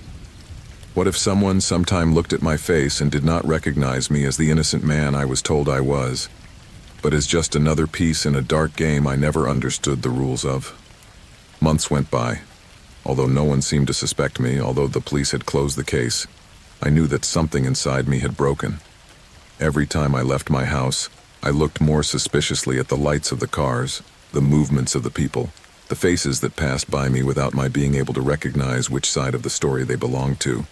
And as I walked through the same city I had always known, I realized that the worst harm I had suffered was not that of being unjustly accused, not even that of having witnessed something so horrible. The worst thing was that after all, the real nightmare was still alive in my mind, and no matter how many days passed, no matter how many times I was told that it was all over, the doubt, the fear, the feeling of being watched by an invisible gaze would never leave me. And so my life went on, but it was no longer the same. Sometimes I found myself unknowingly searching for shadows in every corner, the echoes of a truth I would never fully understand. Freedom had arrived, but with it the condemnation of a reality I could no longer escape. That night it started out like any other night, but ended up being a point of no return. The rain was pouring down on the roof of the house with fury. The sound of the water overflowing the gutters was the only thing I could hear. I sat in the kitchen, a cup of tea in my hands. It was late, too late to keep thinking about what had happened, but I couldn't stop. My brother had always been a problem. Since we were little, he had been the rebel, the one who defied the rules, the one who broke the rules no matter what the consequences. I, on the other hand, always tried to be the responsible one, the one who made the right decisions. But that night, the conversation with him was different, more intense, more heartbreaking. I was tired of his lies, his contemptuous attitudes, and his disdain for everything we had built as a family. At first I didn't want to fight, but his words, his arrogance, made me explode. My patience ran out, and the screaming began to fill the house. It wasn't the first time we had argued, but there was something in his gaze that night that made me feel that everything had changed. He got up from the table without another word. He bolted for the door, pushing it hard, and before I could react, the storm had already swallowed him up. My head was full of thoughts, but my body remained motionless. I couldn't understand why everything had suddenly taken a turn for the worse. I couldn't shake that uncomfortable feeling that something was wrong, far beyond a simple argument. As the rain intensified, I continued to sit there, not moving, until the darkness enveloped me completely. It was hours before I got up, almost as if time had ceased to exist. The storm was still raging outside. I decided to go out to look for him, to make sure he was okay, even though something inside me told me there was no turning back. I walked through the courtyard, under the torrential downpour, with the light of the flashlight cutting through the blackness of the night. I walked into the garden, calling her name through the curtain of rain that surrounded us. There was no response. Something in my stomach began to twist, and though I couldn't explain it, I knew something had changed that night, something that would haunt me forever. The search continued for hours. I wandered the nearby streets, but there was not a single trace of my brother. I felt like I was walking in a void. A feeling of helplessness flooded me, and although I tried to be rational, something inside me told me that I would never see him again. I returned home at the first light of dawn, soaked to the bone, hoping that maybe it had been a bad dream, but no. The house was still empty, and I was still in a vacuum. The house was still empty, and I was alone, in deafening silence. The following days were like a nightmare.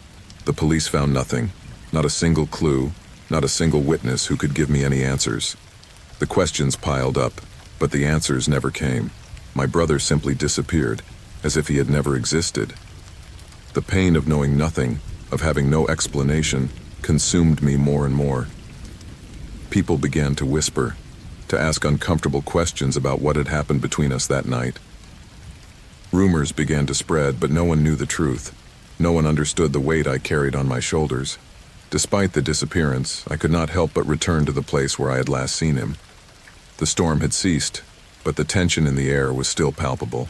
As I approached the door, I felt trapped, as if everything I had done up to that moment was leading me to this very moment.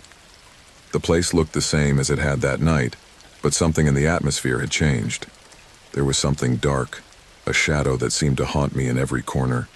The house was empty, as if it had never been a home. My breathing quickened as I wandered the halls, searching for something that would give me an answer. But all I found was the echo of my own footsteps. Uncertainty consumed me. Where was he? Why had he disappeared without a trace? Memories of that night continued to haunt me, the image of my brother walking out into the storm like a lost figure. I felt a shiver run down my spine as I remembered his eyes, empty and overflowing with resentment. Something in his gaze had changed, something I didn't understand until much later. At that moment, I felt responsible. It had been me who had pushed him to that point. My anger, my rage, had driven him to leave that night and never return. Despite efforts to find answers, everything faded into a haze of uncertainty. The police stopped looking, family, friends drifted away, and I was left alone, trapped in my own grief. Guilt gnawed at me. I couldn't stop thinking that something I had said or done had caused her disappearance. However, time passed and life moved on, though the scar on my soul remained intact. As the days lengthen and the weight of uncertainty grows heavier on my shoulders, I realize that there are questions that will never be answered. My brother left that night, but it was my own behavior that closed the door between us. Sometimes the words that come out of our mouths are like sharp knives, and even if we don't want them to, they cut deeper than we imagine. That argument, that anger that seemed so insignificant at the time, was what pushed him to make decisions I can never understand. Now, looking back, all I can do is regret not having been more patient, not having sought a path to understanding instead of confrontation. Perhaps if I had spoken more calmly, if instead of shouting I had listened, things would have been different. But the truth is that sometimes there is no turning back. Sometimes people walk away and get lost in the storm, and we are left with the traces of what we didn't do, with the echoes of what we never got to say. My brother's disappearance, his absence without explanation, has left me with a painful lesson. That time does not forgive, and that words, even if forgotten, always leave a mark. The day started like any other. I was in the boat with my oldest son in the middle of the lake. The sun was just peeking over the horizon. We had struggled to get up early, but we both knew that early morning fishing was best. A couple of cups of coffee, the calmness of the water and the sound of the oars gliding across the surface of the lake were all that mattered at that moment. The lake was quiet. All we could hear was the faint creaking of the boat as it moved and the rustle of the small waves against the sides. The fish were holding close to the bottom, but we knew it was only a matter of time before we started to see them rise. Somehow, the first few hours of fishing always made me feel connected to nature, as if everything had a purpose and place in that instant. But that calm was suddenly broken. First, it was a light breeze that turned into a strong wind. Then the sky, which had been clear minutes before, quickly became covered with dark clouds, a heavy layer that foreshadowed something I could not fully comprehend. I looked at my son, who had already begun to gather his things. The wind began to blow harder and the lake water began to churn, making us sway in the boat. "Dad, what's going on?" he asked, but I couldn't answer him. I could only watch as the clouds gathered around us, taking over the space and making the day darker with every second. At that moment, I felt vulnerable, like something was about to happen. A visceral feeling that we weren't safe there, in that little boat with the storm approaching. The rain began to fall heavily, first as a light drizzle, but quickly turned into a torrential storm. The oars were barely visible amid the churning water. I tried to steer the boat toward shore, but the wind was so strong that I could barely control the rudder. The water was crashing against us, quickly drenching us as the sky seemed to turn even blacker. Suddenly, a rumble echoed through the air. It wasn't the sound of thunder, although that would have reassured me a bit. It was something different, something close, something that made my stomach close into a knot. I stopped, looking around, but the fog from the storm covered everything. It was impossible to see more than a meter away. That's when I heard it, the engine of another boat. My first thought was that someone else was caught in the storm, seeking shelter. The thought of someone else being there gave me pause, but at the same time, an uncomfortable feeling began to take shape. The sound of the engine was low, as if it were turned off, but it kept getting closer.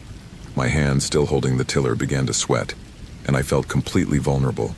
No one would be there to help us. The engine stopped abruptly. A thick silence fell over us, almost suffocating. The wind howled, the rain lashed furiously, but we could no longer hear the engine.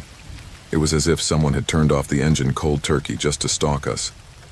My son, seeing that I noticed, tensed, looking at me with concern. There was no sign of lights, no sign of another boat. We only heard the sound of the engine, getting closer and closer. I forced myself to calm down, thinking that maybe it was just a mistake, an illusion created by the rain. But the sound persisted, unwavering.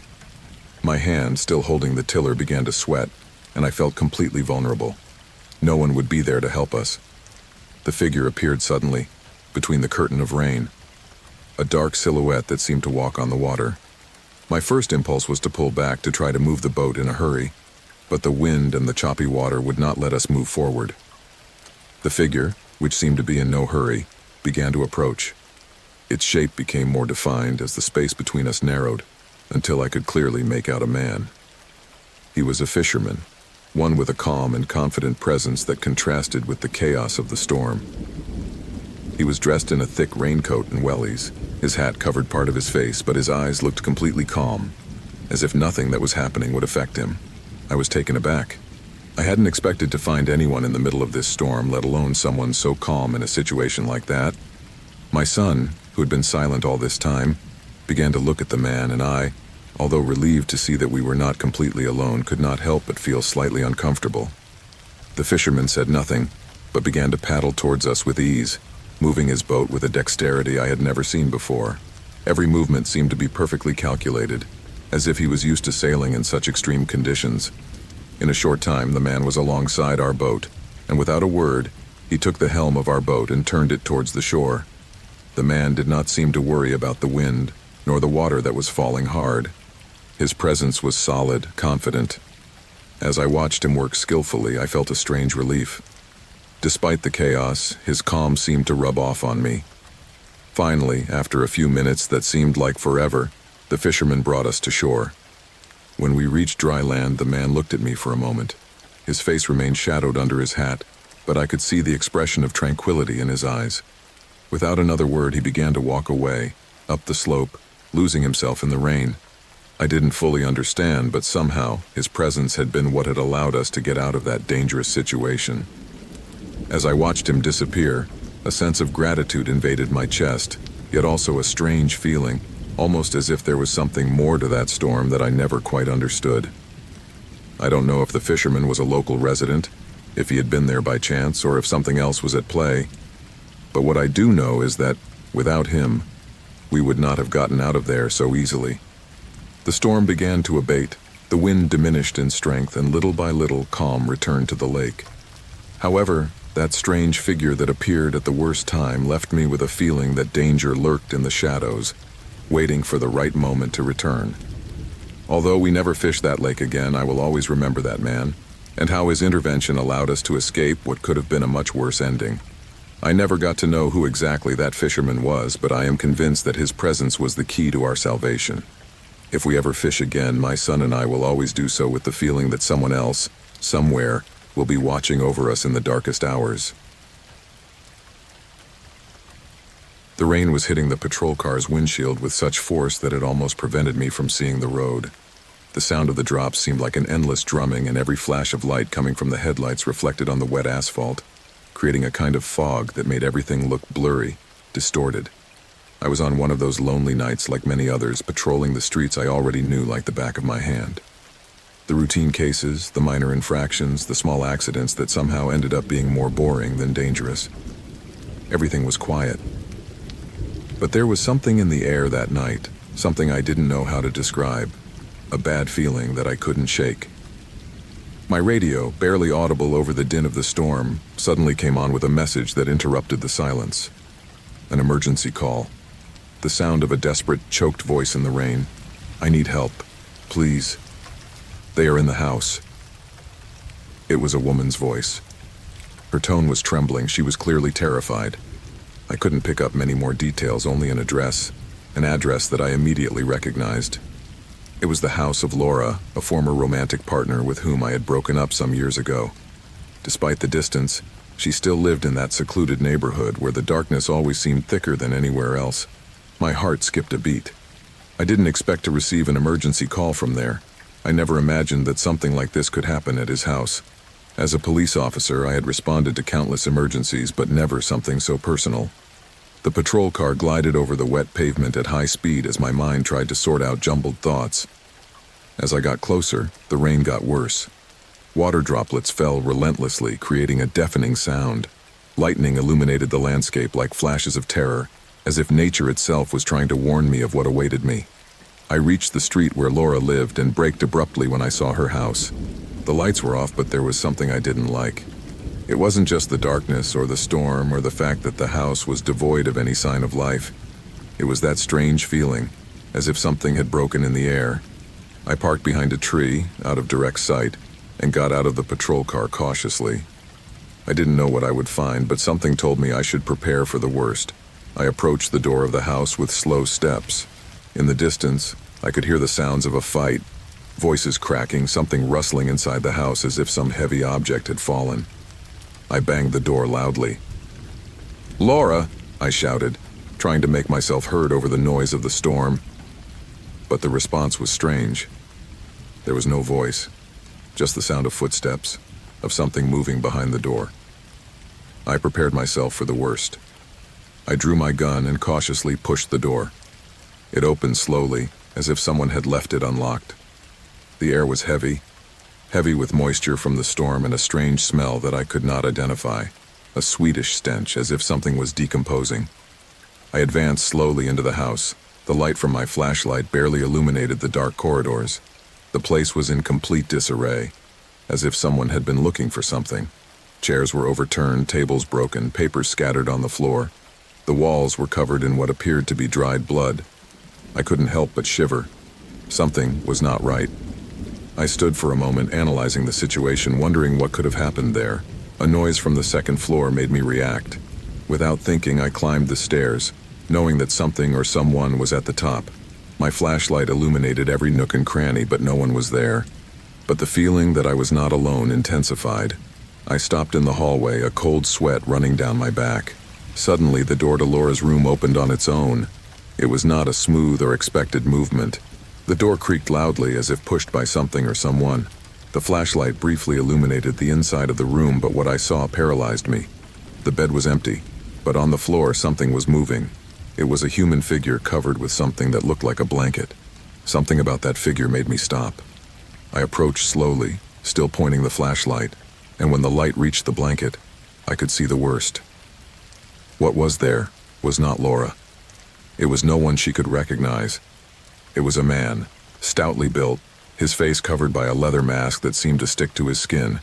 He was sitting on something that I couldn't make out. Panic began to take hold of me. On the floor, on the blanket, was a dismembered figure. My mind refused to comprehend what I was seeing, but my instinct told me I had to get out of there immediately. My breathing quickened and I felt a pang of horror and anguish as I realized that Laura was nowhere to be found in the house.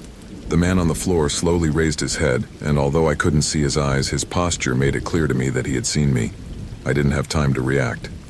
Suddenly, he threw something at me, something heavy that hit me in the chest, and at that moment, everything in my mind clouded over. I fell backwards and my gun went flying. The man began to approach slowly, shuffling his feet, but I couldn't move. Fear had me paralyzed. The last thing I remember was the sound of the street door opening and someone walking in. But before I could see who it was, everything went out. When I woke up, I was in the ambulance, surrounded by paramedics. The storm was still raging outside, but I no longer felt fear. Just emptiness. I didn't have the strength to understand what had happened. Laura was still missing, and that man, he never showed up. I couldn't find any clues about him and no footprints in the house to help me understand what had really happened. The case was never solved. After weeks of investigations, the police gave up the search, concluding that it was probably a robbery gone wrong. But I knew what I saw. I knew that that house harbored something far darker than anyone could imagine. And though the storm finally cleared, the fear remained. The fear of knowing that the man who had been there, watching, is still out there somewhere waiting to be found. And as the rain falls again on the city, I wonder if I will ever know the truth. It was one of those nights when the storm seems to have no end, when the water hits the windshield like small explosions and the road disappears at times in the veil of rain. I was driving home after a long day, my eyes fixed on the shiny asphalt and the monotonous sound of the windshield wiper trying, without much success, to do its job. The lights on the road seemed more distant than usual, as if the darkness was devouring them, and the only accompanying sound was that of the engine, which at that speed became barely a murmur. I was near a winding stretch of road surrounded by woods, the kind of road where one usually finds oneself alone, especially on a night like that.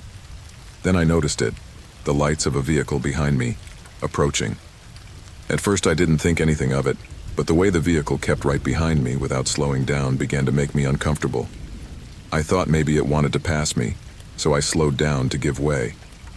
But it didn't pass. It stayed behind, mimicking my every move. A shiver ran through my body. I accelerated again, trying to get away, but the taillights were still there, stuck to my bumper like a shadow that refused to disappear. The storm was getting more intense and the visibility more scarce. I tried to reassure myself. It was probably just another driver who felt safer following someone on that lonely road. But something about the car's behavior didn't add up.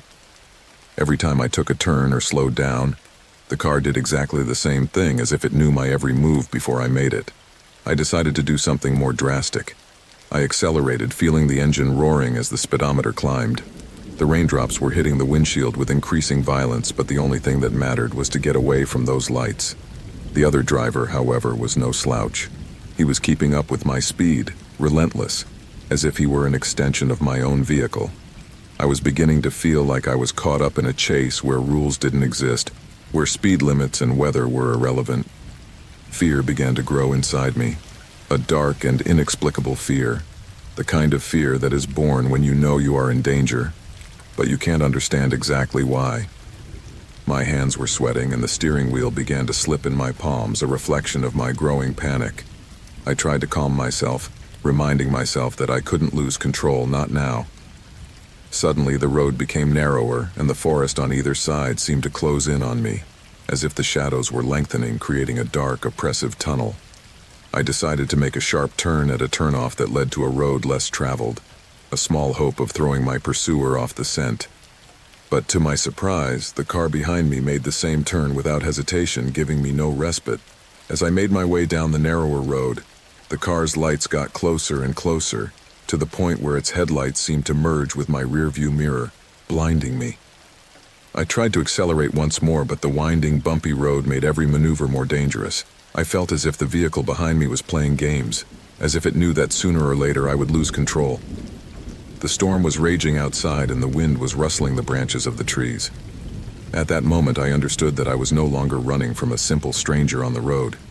There was something else in the way he pursued me, in the insistence of his movements, in the precision with which he imitated my every turn. It was as if the driver behind me had planned all this, as if he knew every bend in the road better than I did. Finally, in a desperate attempt, I decided that I had to stop and confront him.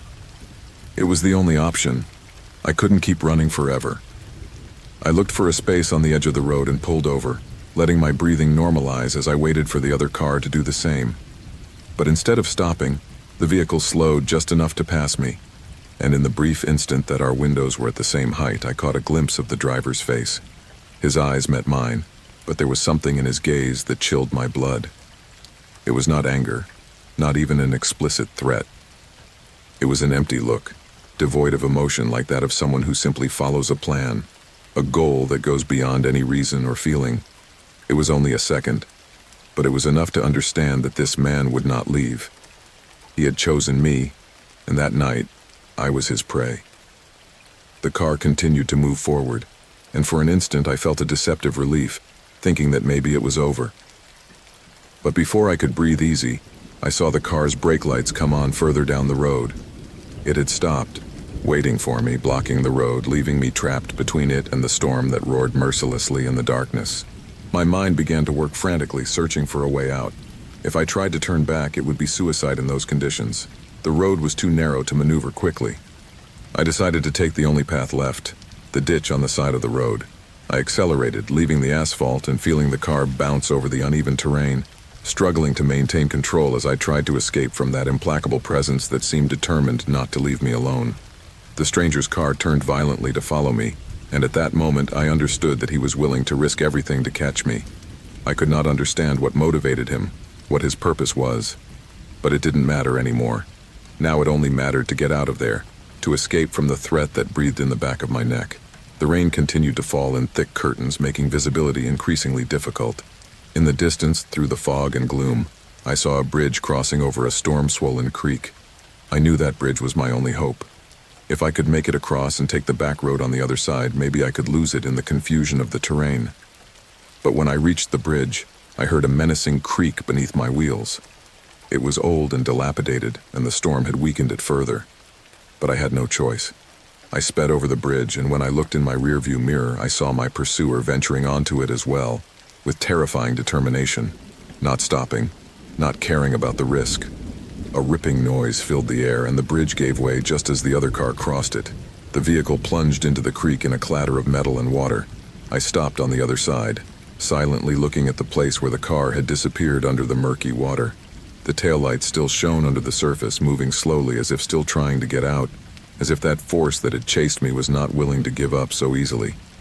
Gradually, however, the lights went out, swallowed by the darkness of the stream. I took a deep breath, trying to calm down, to assimilate what had happened. The silence of the night replaced the sound of the chase, and the rain continued to fall with the same fury, now just a reminder of what I had left behind.